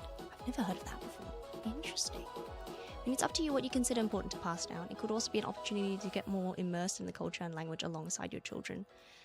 Probably. I mean, basically my parents were learning English alongside me when I was growing up, and I felt no shame about that. So maybe that's fine. Maybe it's fine. Maybe it's fine. Maybe my parents felt shame about that too, when they were raising me. I should call my parents. I should talk to my parents more and be like, I'm happy with the way you raised me and you did fine and you did good. But what if they feel so comforted by that they're like, I can die happy now, and then they die? What if I kill my parents? Terrible time to cough. What if I kill my parents by reassuring them so much that they're like, I have no more regrets in life. And they're like, plum blossoms in the wind, you know? I gotta keep them on their toes. I gotta keep them worried a little bit so they feel like they have to stay. Would that work? Yes, but how I could learn Japanese is very different. I could not hold up a conversation, but I could memorize Japanese as if it were a pattern or an image. Languages with romanized systems are hard for me. Oh, interesting. Romanized system. So that would count like Vietnamese and French, I would assume. Ah, because Japanese is like shapes and colors. Not colors, but I just want to say the phrase. I see. Maybe you can learn Chinese then, I suppose? Yeah, my parents are very old. They probably won't meet my kids if I have any, but best not to dwell. What if they die? Yeah, look, I mean, they might not, and it simply is what it is. I do think that I think, to me, as someone who didn't really grow up with grandparents active in my life, I think it's important for kids to have old people in their life, because I feel like I see on the internet all these people who are really close with their grandparents, and I always feel a little bit like I'm missing out on something. And I don't know if I was missing out on that much, but I do feel that if I were to have kids, I would want them to either have grandparents or to just have like the old neighbor next door that can, you know, be the old and wise person that dotes on them a little bit. I feel like that role in a child's life is nice to have.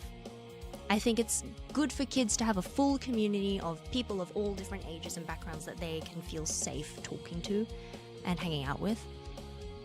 And I think potentially part of why I like really grandma-y hobbies is because I never had grandparents growing up, so I've kind of grown up idolizing the idea of a grandparent. So like I really like knitting and like baking and like sewing. And a part of it, I think, was me, when I was growing up, trying to connect with the idea of having old people around me. So I really like old people. I mean, growing up, I did have my next door neighbors who were kind of old, who liked me and my brother, and like not in a weird way. They were just kind of like, hey, you want to come over and swim in the pool? And we'd be like, yeah! Or like my parents would be like, oh, we're going to be home a little bit late. Go stay with your neighbors. This all sounds a bit weird and yikes in this day and age, but back in the day it wasn't so weird, and those neighbors were beautiful, lovely people. But they weren't even that old. They were like 50, which feels old when like you're like little. But now looking back, I'm like, 50's nothing. They're not that old. Maybe that's the age grandparents usually are when you're a baby though. Actually, how old would a grandparent be? I guess it depends. Anyway, so I guess I kind of did had grandparent-like figures in my life growing up a little bit. But I definitely feel a sense of jealousy when I hear about people who are close with their grandparents. Because, like, I've always had my granddad, but there's always been a language barrier, which in more recent times I found out apparently he knows a little bit of English. So that's fucked up. I grew up thinking I could never talk to him. All this time I could have. And so these days now my cousins talk with my grandpa, mostly in Vietnamese still, but with a little bit of English. And they talk to him about, like, the war and stuff. Turns out he was, like, really active in the Vietnam War and has a lot to say about it. So, the more you know. Yeah, basically. My parents got to meet me, and I'm super cool, so you're welcome, parents. Real. You're welcome. You made me, I made me too. I made me who I am today. Yeah, who those people are might be less important than having access to a varied community. I think so. It takes a village, high trust community, etc., etc. Yeah, I believe in all of those things. The whole idea of like it takes a village to raise a kid, something I very much believe in, and that's why I don't fault my parents for being very religious, because I think being Christian in the way that they were automatically signed them up to having a community and a support network, which wasn't necessarily good because it was sometimes just full of snakes. Just a bunch of snakes looking to rat you out to the priest, who would then turn around and be like, don't rat people out to each other. That's not nice. I'm kind of grateful like that. I guess the priest I grew up with was a genuinely nice guy. To my knowledge, gosh, if news comes out about him, I'm going to be heartbroken. But he was a genuinely nice guy who would sometimes get pulled into drama, and he'd be like, hey, this is not what God's about. Y'all need to calm the fuck down and talk to each other like adults, okay? And figure that shit out. And I'll see you at church on Sunday. So I'm glad he's the one in charge in that regard. But yeah, I do think religion, especially with my parents who were living in a new country that they barely knew the language, of course, seeing other people with the same religion connected them to even people who they couldn't talk to. which was nice. It gave them a sense of belonging. And then, of course, having a community of people that they could talk to. They found the Vietnamese community, they found the Vietnamese Catholic community, and then they all meshed to each other and all basically got married to each other. Feels like, you know, in TV shows when all the characters just sort themselves out into heterosexual couples. It kind of felt like that happened in real life in these churches. They just got paired up with whoever made sense within the community, and then they all were married to each other. It was like friends, you know? So I understand how religion can really help with community, and like raising kids, feeling like a sense of family in a village. So I don't mind that my parents are religious, because honestly, they're not that religious. They would hate me saying this. Oh, I think my mum could be watching this VOD later. Hi mum, I love you. I feel like my parents are not too focused on the God and biblical part that much.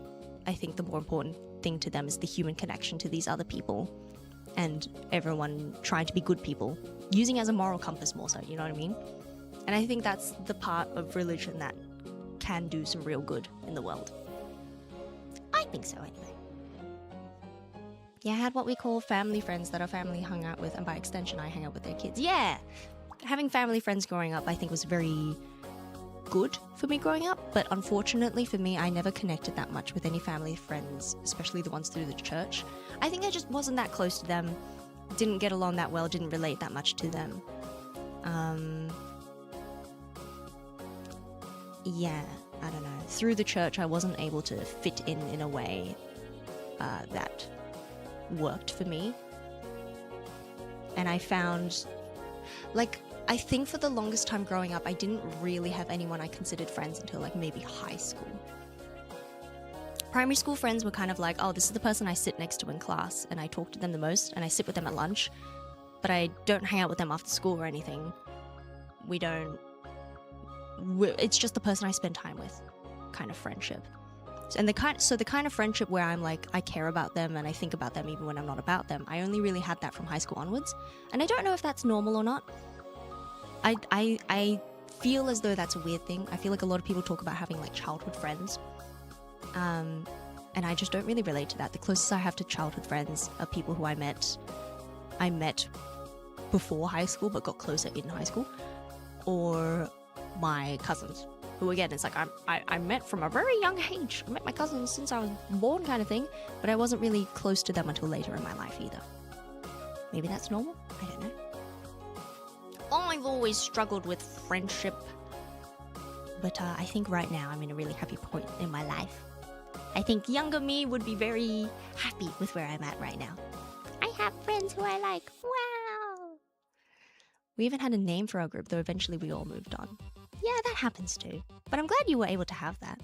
That's 100% what I took away from the religious stuff I was raised with. Yeah. There is good within it. I understand the lure of it and how it can save a lot of people. And I think if you maintain a healthy distance from the bad bits, there are okay ways to interact with religion. Though to this day, one of them has my Wii Party disc lock. Oh, can't... That cunt stole your disc. You gotta go beat them up. Let's go. We're gonna fight them in an alleyway, guys. Why are you?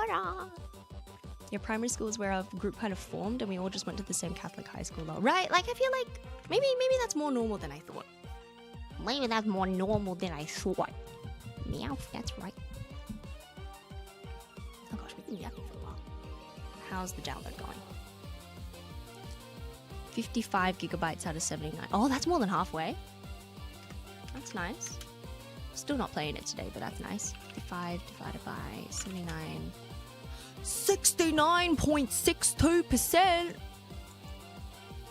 Yo, the funny number! Let's go! I need to drink some water. You bet we're flying interstate, guys. It's not interstate for me. Woo! Let's go! We're gonna go beat up this guy and get a Wii disc that he probably doesn't have anymore. Wii Party, sorry. I was never able to feel comfortable getting into the church, but that Jesus guy had some bangers, I think. No, right? I think so too. Shoutouts to the Pope, he seems like a chiller. Shout out to the Pope, he seems kind of nice. I'd like to drink some wine with him. wine and cheese. 69, 67 when? Oh gosh, great question. We can reverse math this. 79 times 0.6967. Once we get to 55.0393, or did we pass it already? Where's the download? Did I close it? That doesn't stop the download, right? Thank fuck Steam does that. Yeah, we paused it. That guy has my $80. Let's go. $80! It's worth flying out to get $80 in this economy. Yeah, no, it'll cost you more to do that, but OG hi, your hair looks so cute. OG hi, Luna! I'm dying over the thumbnail change from when I clicked the link. Yeah, whoops. The title explains it all. I tried to do my hair like Nikki from Infinity Nikki, because this is how she does her hair, but she has way more hair and her hair's pink. So really, she's mogging me. And that's why we're not playing the game, because she mogged me. And I am playing a game, no witch. We'll play it tomorrow. We'll play it tomorrow. So we've just been yapping. We've just been yapping over here. How you been, Luna? But yeah, I'm still in contact with one of the people in the group since we run into each other at Smash. That's crazy. I love... Man, life is so cool. Humans are so cool. I love that you can just like be friends with someone in your past and then you like drift apart, but then also you can drift back together later down the line and then drift apart again. That's fine too. But like, shit just happens. Just go with the flow. It's fine. You'll lose things all the time. You'll gain things all the time. I like to think that ultimately it's a net positive, because even when you lose things, you get to keep all of the memories and the good things that happen to you. Sure, you keep the bad stuff too, but let's not dwell on that too much. There's no need to dwell on that too much. It's fine. Life's good. Life's good. I feel like I've drifted off to Japan, and even that hasn't been enough to drift me away from a lot of my friends, because a lot of them are fucking weebs. So they keep coming here. They can't get enough of me.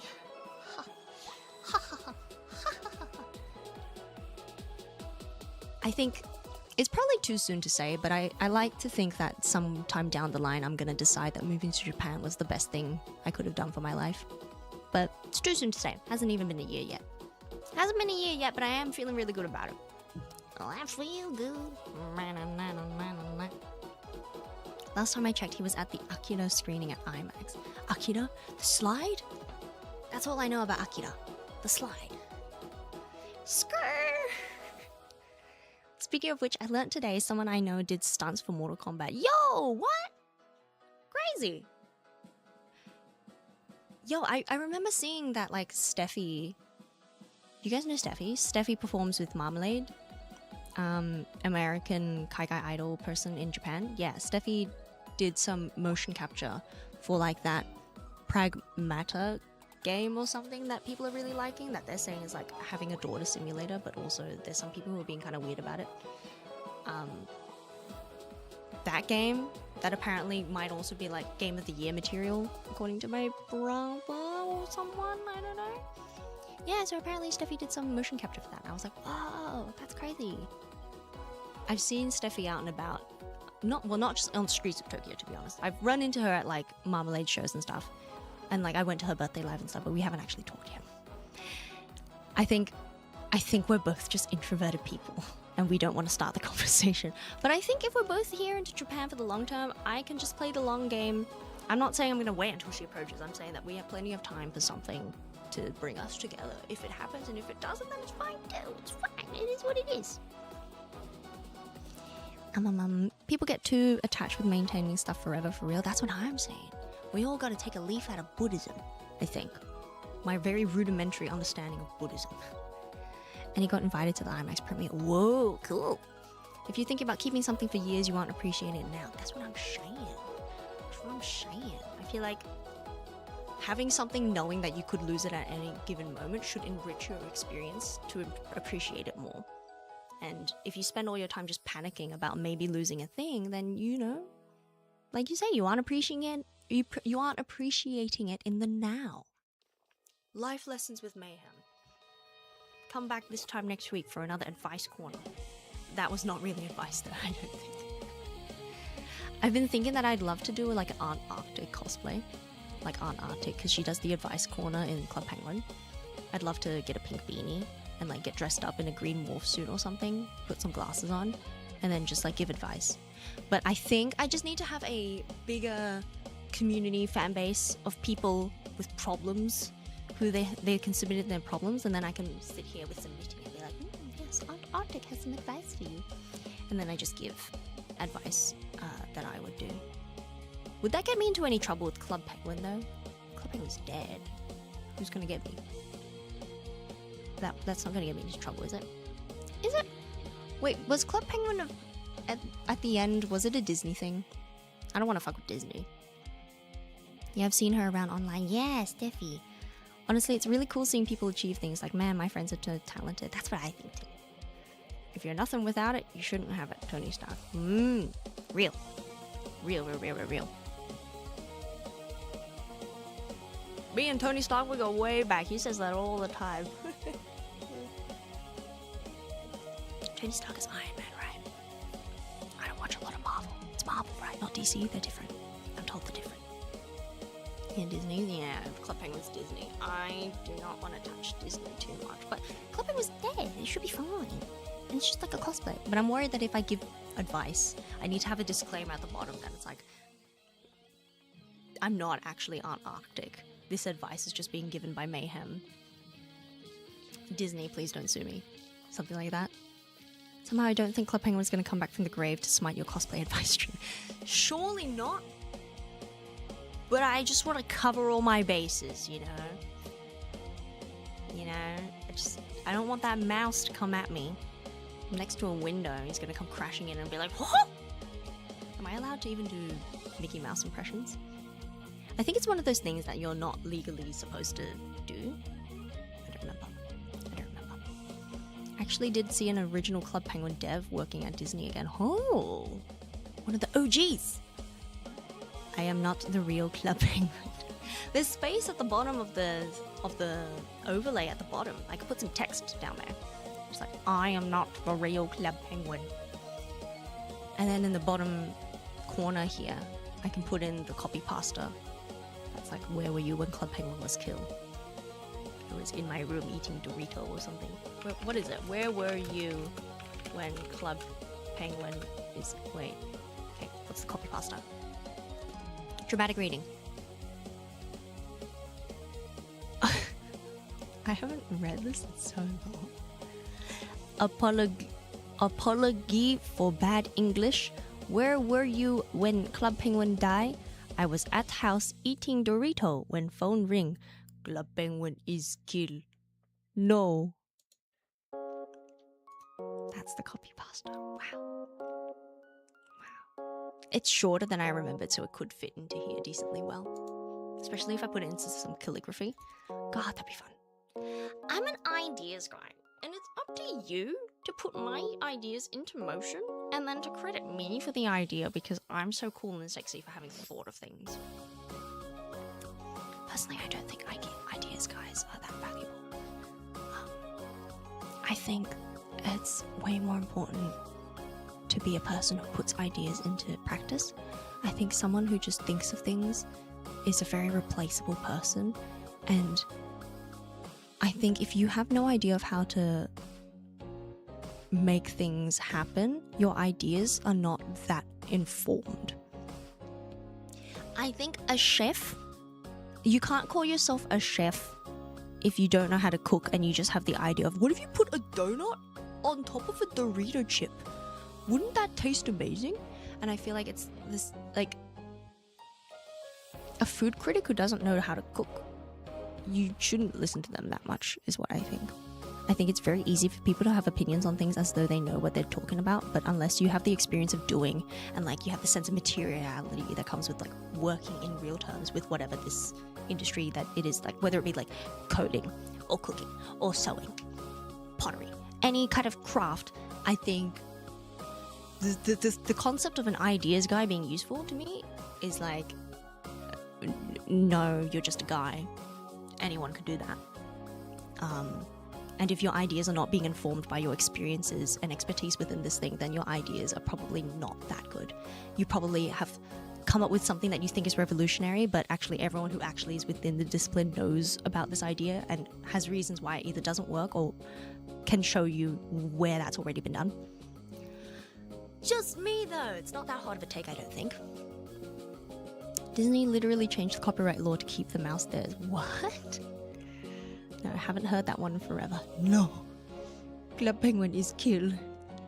I mean, in the copypasta, in the Friday Night Funkin' fandom wiki, the copypasta is put down here as the date is 2022. Which is younger than I expected, but maybe it is that young. Action brings value to thought, that's so wise. Oh my god, see, it's a real thing. Wow. Yeah, I didn't word it that nicely. I don't know who said that, but that's some good stuff. Write that down. Yeah, the movie The Menu clearly exemplifies that. I see clips of that all the time. I feel like people love to make those AI movie summaries of The Menu specifically. Or maybe TikTok's just kind of like, this bitch keeps watching AI movie summaries and likes food. Let's send her The Menu again. And every time I'm like, oh, she wants a cheeseburger. Watching those AI movie summaries is my guilty pleasure. And I feel so bad about it because I don't want to support generative AI, and those movie blurbs are like written by AI, right? But I'm so weak. I'm so mentally weak. I need to work on it. I need to do some mental workouts. I need to scroll past. But she wants cheeseburger. She's so different. And that scene gets me every time. She's so different and quirky because she wants cheeseburger. Wow. I'm not making that much fun of the movie. I'm more making fun of me being like, oh, AI summary means I watched the movie and I understand it so well.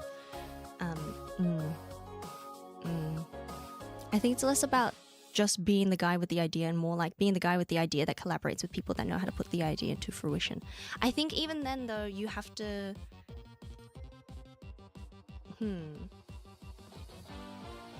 I think, yeah, I guess there's a place. There's a place for that. I think you just also have to be the kind of person who understands that you're not the person who knows how to do the thing, so you really have to collaborate very openly with people who know what they're doing, and you have to trust that they know what they're doing and leave the actual doing to them, because they're gonna know how to do things best. And having the vision, because like I understand the role of a movie director is important, and like that's real. I don't know that much about the film industry, but I'm not trying to say directors are bullshit.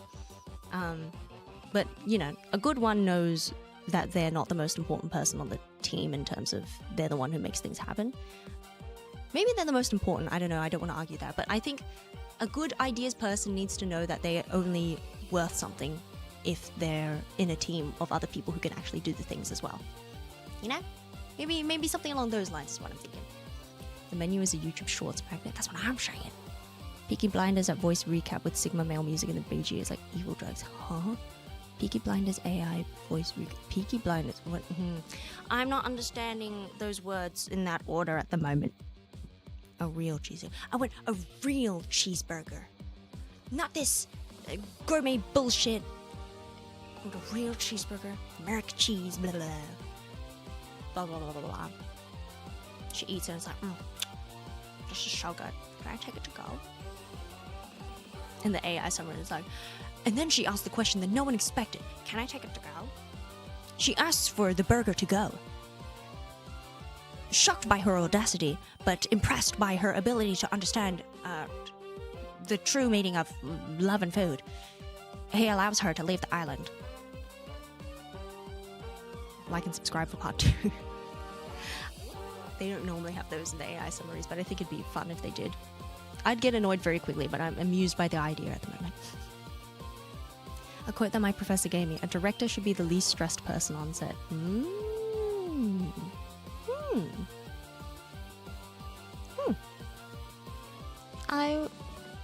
I could see some truth in that, I suppose, but I don't know. It's too much to comment.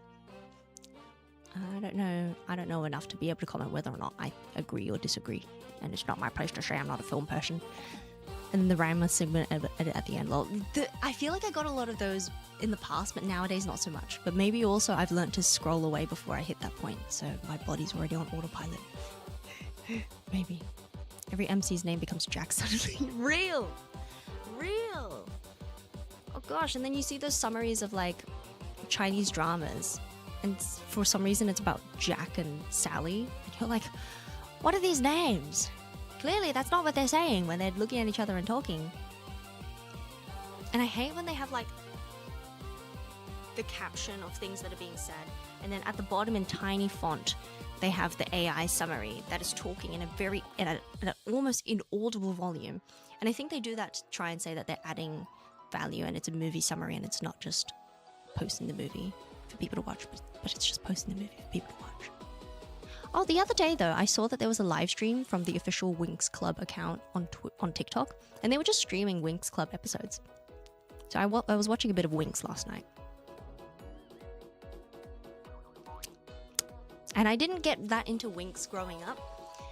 But gosh, one of those girls gets really done dirty with her transformation outfit compared to all the others. Everyone's like all like cutesy cunty, and she's just got a bulbous, celebi ass looking headpiece. Anyone who knows Winx Club will know what I'm talking about, and if you don't, maybe tune into the TikTok stream next time that's live. Maybe it's always live, I actually don't know. I also have saved on TikTok the entire of the Barbie Mermaidia movie or something, Fairytopia, one of those. I know they're like a related to. I think Fairytopia is the first one, Mermaidia is the second one, and I think Mermaidia, I think that's how you say it, is the one that I have saved on TikTok. So I have that movie just ready for me to watch wherever, whenever. Which is crazy to me that that's still up, but I checked the other day and it's still there. So yeah, maybe at one point I'll watch a movie on TikTok. Like actually watch the whole ass movie.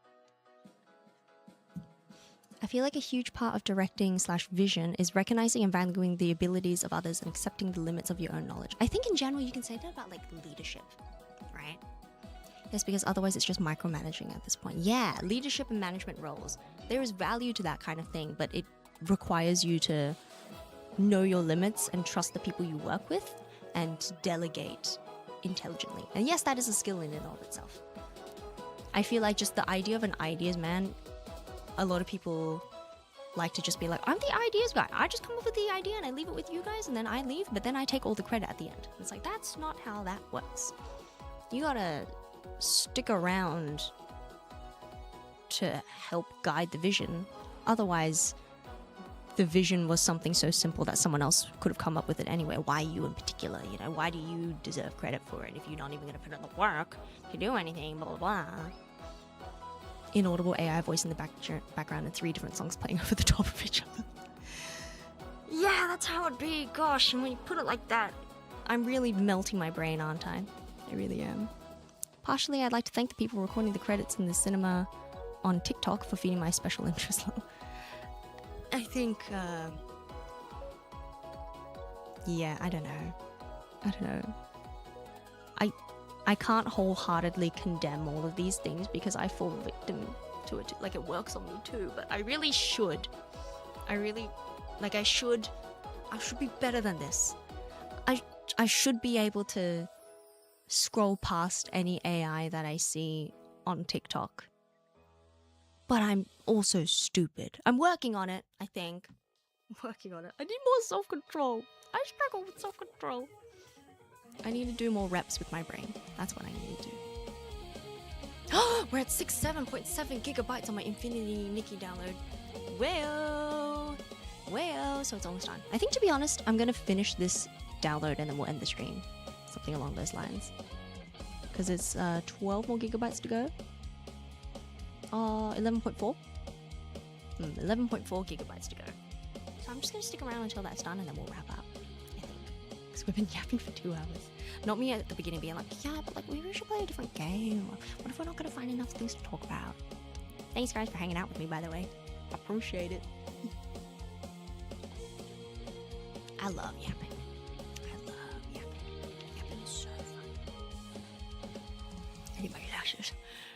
It's getting a bit dark. The sun's not going down, it's just getting dark for me. I can't see. I've had moments where I've had to step into roles because other people were not performing well, but I do think it might be because I need to improve my leadership. I think it's important to take responsibility for that kind of thing too, take accountability. But I think it's easy in a leadership position to feel as though you're always having to do everything.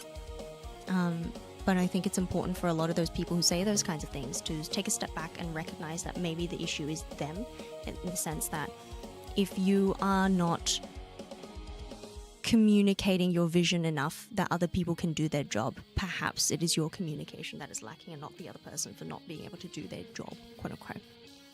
So I feel like you see this a lot where people in leadership positions will complain. It's like, oh, I have to do everything around here because no one does it right. And it's like, there are going to be cases where that is true, but if that is always the case in every situation, then you've got to think about what the common denominator is, you know what I mean? Delegation for sure extends so far beyond getting people to do things you can't do. I love when a boss keeps ideas in scope and cares about effective workflows. That's what I'm saying, dog. It's not even about the shareholders. It's just about a healthy working environment and, like, you know, doing, like, trusting people to do what they do best. And, like, if you're gonna have someone in a team but not trust them to do anything, I feel like you're wasting everyone's time. And potentially money as well, if you get money involved in this kind of thing, right? How big's your SSD anyway? I don't know what that is. I don't know what that is. How do I check that? You're asking how big my D is? Okay, let's keep this PG. We do not need to keep this stream PG at all. I've marked it as not for kids. I think that covers my ass. Maybe. Yo, good. I like these more philosophical yaps. Yeah, I think we can't do them that regularly, but every now and then it's fun to just yap, talk about these kinds of things, and have discussions. I think it keeps my brain sharper than if I were to doom scroll all day. My storage. How do I check my storage? I think this is the computer that my brother helped me set up, and so he set up one of my storage things and called it the porn drive or something. So, excuse me while I try to look for my porn.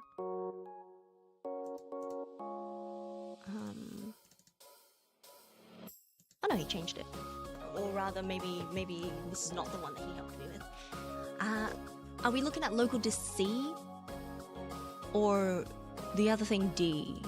Is it okay that I'm saying these things? Is this information I'm not supposed to be giving on the internet? I don't know. Hard drive, perhaps?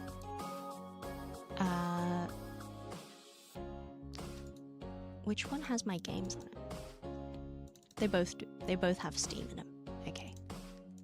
Well, I have a C and a D. My C is total 930 gigabytes. My D in total is 1.81 terabytes. They've both got plenty free. It's fine. They've got plenty of storage, I think. C should be the boot drive. Boots with the fur. The whole club was looking at her. She hit the floor. Next thing you know, shawty got low. You can right click and go to properties. Do I have to? It already shows me the size at the bottom. Well, not at the bottom. What am I going to properties for? Alright, 2 terabytes, not bad. Then you got that 1.8 terabyte D. Yeah! And it's got a file in it called homework. And it's where my brother put his games when he had this computer, maybe? I think. I don't know if that stuff ever worked on my dad. Because my dad works in IT, but my brother was definitely the one who was always trying to innovate ways to hide things from my dad. In terms of, like, I remember my dad had to lock up the Wi-Fi modem into a box with a padlock and key at one point, because my dad used to be like, no more internet time, and he'd turn off the Wi-Fi modem. And my brother figured out how Wi-Fi modems work and how to turn it back on and, like, restart it and stuff. So my dad had to lock it away and then, like, sleep with the key or something. And then, of course, my brother then sort of tried to develop his sneaking skills to grab the key and get back into the Wi-Fi and stuff. I never put that much effort into trying to get to the internet. I was always like, oh, no internet time. okay, I'll go outside and find some worms or something. Go outside and like pick some flowers. Or I'll use some color pencils and some paper and draw some things. Growing up, I was the arts and craftsy kid, so I was given a lot of gifts that gave me a lot of materials to work with. So I would like get those kits that have like the colored pencils and then like the oil pastels and the crayons and then the lead pencils and the sharpeners and stuff. So like I always had art materials to work with, and then my parents just like had printer paper and stuff for like their work stuff, and they would be like, yeah, you can just take the paper to draw on it, and I'd be like, yay! So I would just, if I was bored, I'd just grab some paper and start drawing some shit. When I started getting into anime, I'd just draw a lot of anime. I'd be like, oh yes, my favorite mermaid melody character. Now let's draw all of the girls together and let's try and recreate the photo that I remember from the episode, and then watch the episode and be like, well, I got the colors all wrong. Like I was able to entertain myself pretty well as a kid. I like, with paddle pop sticks and cellophane, put together a kite that I then put on my window so that when the sun shines through, I could see the cellophane color on the floor, and I'd be like, wow, there's a kite on my carpet. Like, yeah, so my brother would be working really hard to try and get his games back, and I would be like, okay, arts and crafts time, or like, okay, garden time. I was very happy with either going out into the garden, doing some gardening, or spending some time with nature, or doing arts and crafts. And here I am, a streamer, streaming video games. I still love the great outdoors though. I just get tired easily, so I don't like the great outdoors in terms of like hiking that much. I should do more exercise though. I'm really weak. I'm mentally weak, physically weak, emotionally pretty weak too. I cry very easily. But I think emotional strength maybe isn't measured by how easily you cry though, to be fair. I think I have a lot of emotional intelligence. But I also think that anyone who says they're intelligent is someone who should be questioned. So maybe in thinking that shows that I'm not that mature actually. Not that smart. I don't know. I'm starting to feel like Spider-Man. You know? I didn't even try, lol. You were just like, fuck, the internet's off, it's over. Yeah, my old computer room was behind a locked door. Yeah, once laptops became a thing, the game changed, hey?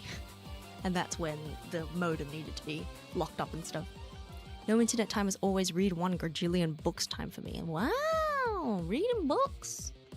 I mean, I read books as a kid a little bit, I think, but I didn't get that into books, unfortunately. I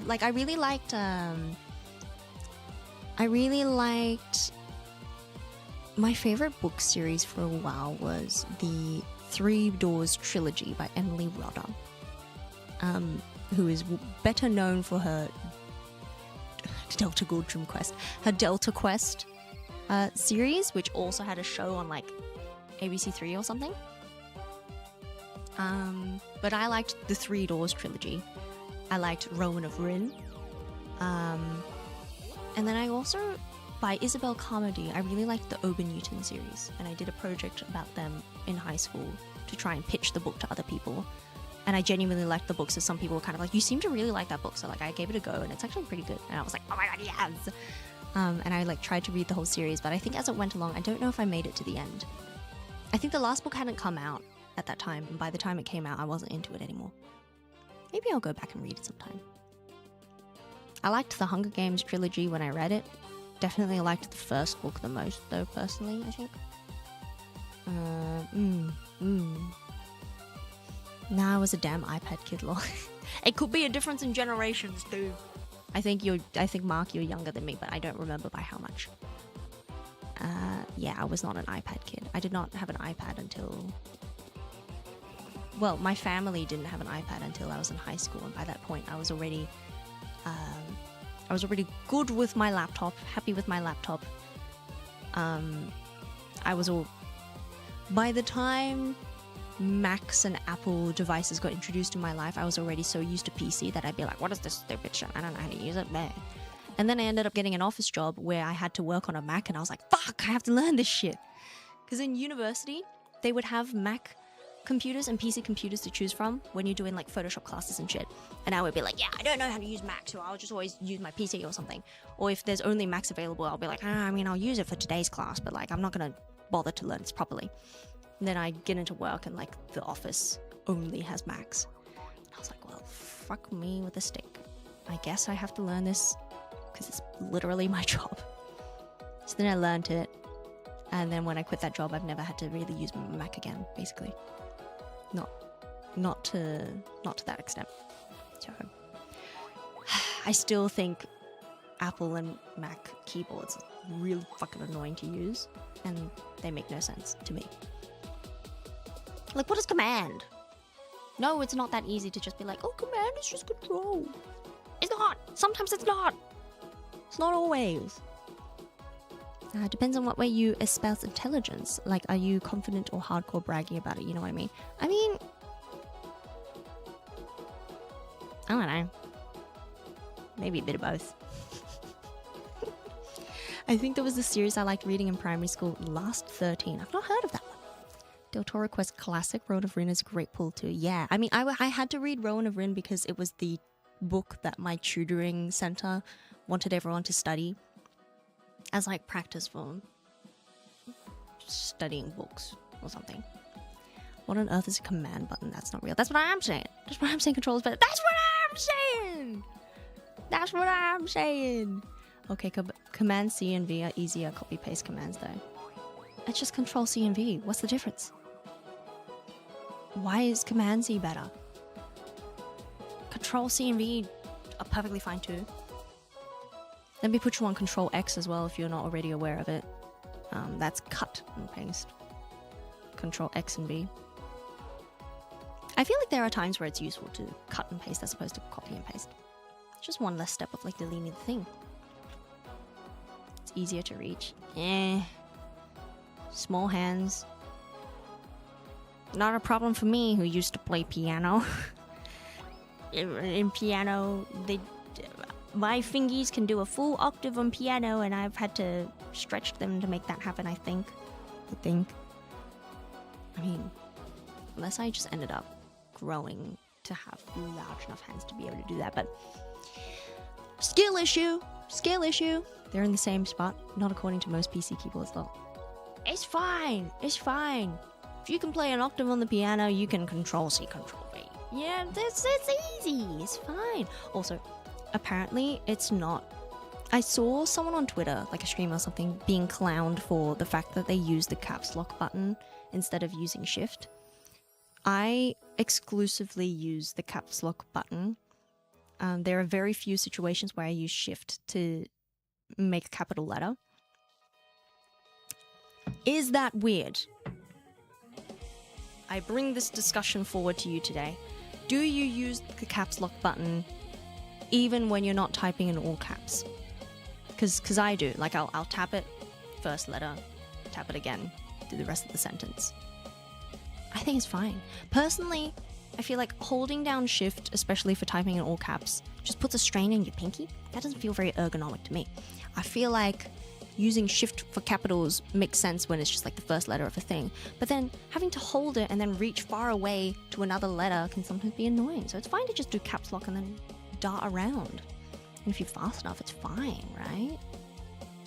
I ain't got Rachmaninoff hands, huh? Yeah, I got them octave thingies. I'd be playing chords like it's nobody's business.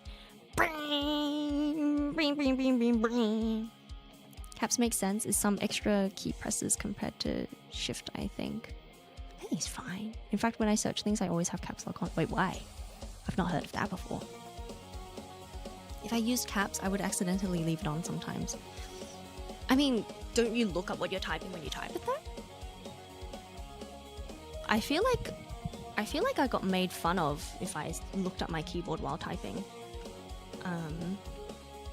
I mean, I was of the era where there were typing classes at school where it became hip and cool if you were able to not look at the keyboard at all and type really quickly. And there would be like little competitions and stuff, especially online typing tests. And then that ended up being useful because down the line, sometimes people want you to put your words per minute rate in your resume. for certain jobs. I don't know if that's ever gotten me anything. I don't think I'm that good at computers, but then I go work in an office with old people and I'm like, yes, I am your tech support. Do not worry. While I am here, no ill shall befall your office. For I know how to open up Task Manager. My PC keyboard doesn't have a caps lock light for some reason. Oh. I don't really look at the light though, you just look at what you're typing, no? True, I guess that opinion comes from when I could not touch type. Yeah, revisit that thought. Revisit that thought and unlock your true alpha potential. Can I get a awoo in the chat? Awoo! Everyone, we howl to the moon! Awoo! Yeah, I really want to play Wolf Quest. But I think tomorrow will be Infinity Nikki Day because we spent the whole day downloading it. We better play it tomorrow. In fact, it would make sense to play it today, but I still haven't eaten food yet, so I've been streaming 2.5 hours, running on 2 chocolates. Actually, Kinders. I think it's not a great company. Like, this is Nestle, right? It's not great to support them, but like, fuck, Kinder chocolates are delicious. And I got them as a gift from my parents. Because my brother really likes Kinders, so they buy a lot of them, and they assume that if my brother likes them that much, then I like them too. And I'm like, well, I don't dislike them, so I'll take it. It's a good gift. This sibling experience. Yes, you both must like the same things. And then after a certain point, it's like, oh, you both must never like the same things. And it's never you're 2 different people who have likes and dislikes that may or may not overlap.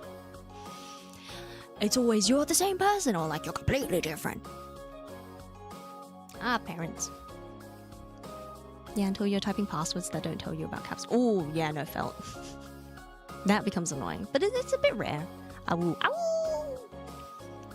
I am still a shift ride or die though, muscle memory is already there. I mean, yeah, if your muscle memory is already there, it's what it is. Parents cancelled for supporting Nestle. No! What if my parents die? I love my parents, please. They're old. My mum's forever 27 though. She's got a very young heart. No, don't worry, Kinder made by Ferrero. Oh, is it? Are they any better?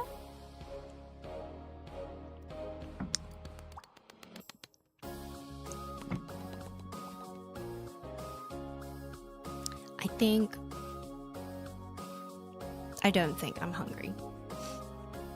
I had a thought and it disappeared because my tummy rumbled. I think the stream's naturally going to end anyway because I'm running on fumes now.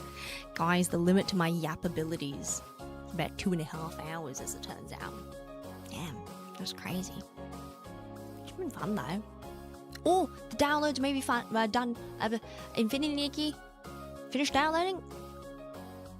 I'm gonna try boot it open just to check if there's more downloads down the line or not.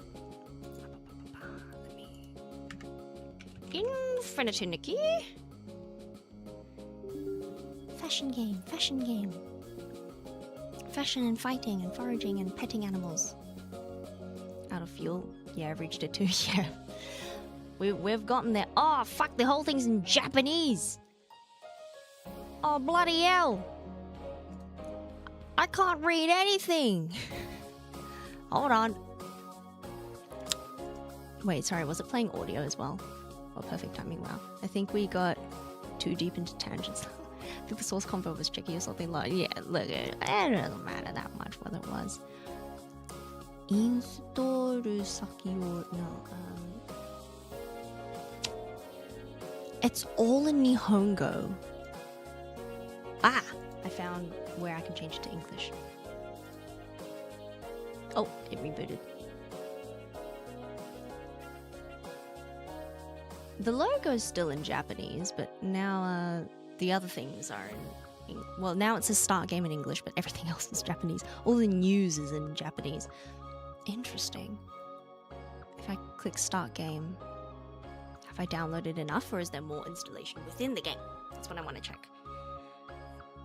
I just want to check that before I wrap up stream. Oh god, the audio's probably all fucked up. Ooh. Whoa. It's all in Japanese!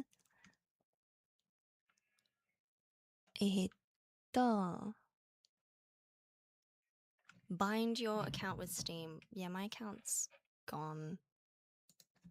Let me... Send me a code. Let me make my password.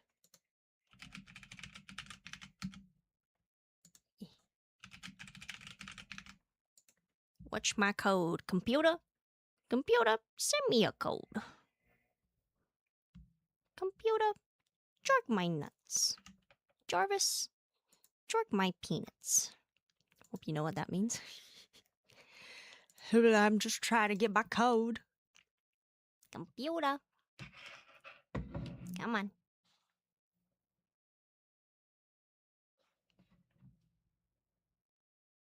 I'm trying to refresh my emails and it's not coming through. What do I do?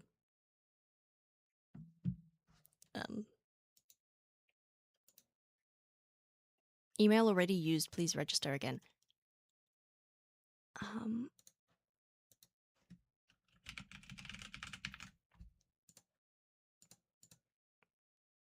Password's wrong. Do I have it saved on something? Ugh, passwords manager, save me! I never know my passwords. Okay.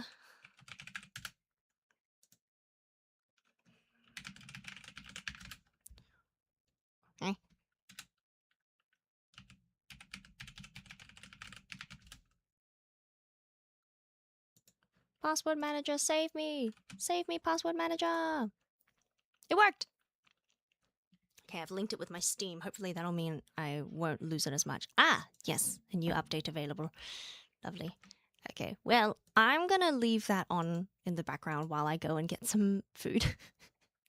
Damn game's got two-factor authentication now. I think it's something like that.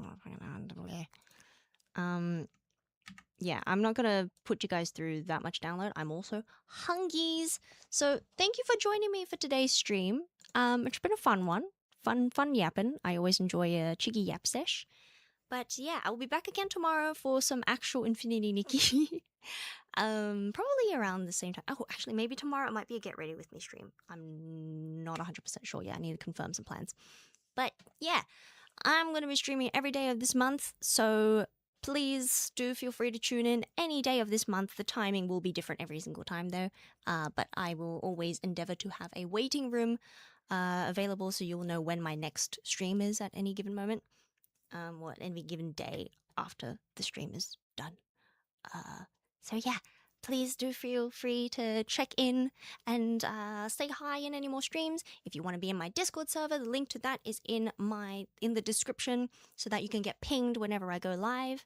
Otherwise, just subscribe, ding a bell. I think that works. I don't know how it works, but yeah. Thank you for joining me for today's stream. It was a lot of fun. Back in my day, you installed the game from a disc and then you didn't have to log in and it just worked. That's what I'm saying. And then there was GTA, which required 7 discs. What? Yeah, we can actually do pretty clean-up game stream. Dress-up game stream. Yeah, we can do it tomorrow. Thanks for the stream. It was great to have a chat. Enjoy your food. Thank you, thank you. It was great to chat too. Take care until then. Yeah, thank you for joining me. I'm gonna leave you guys on an end stream screen for a little bit while I set up the next waiting room. Actually, no, yeah, I don't think I'll be able to do that in time. Hihi. So, yeah, we're just going to end the stream here then. Thank you. Bye-bye.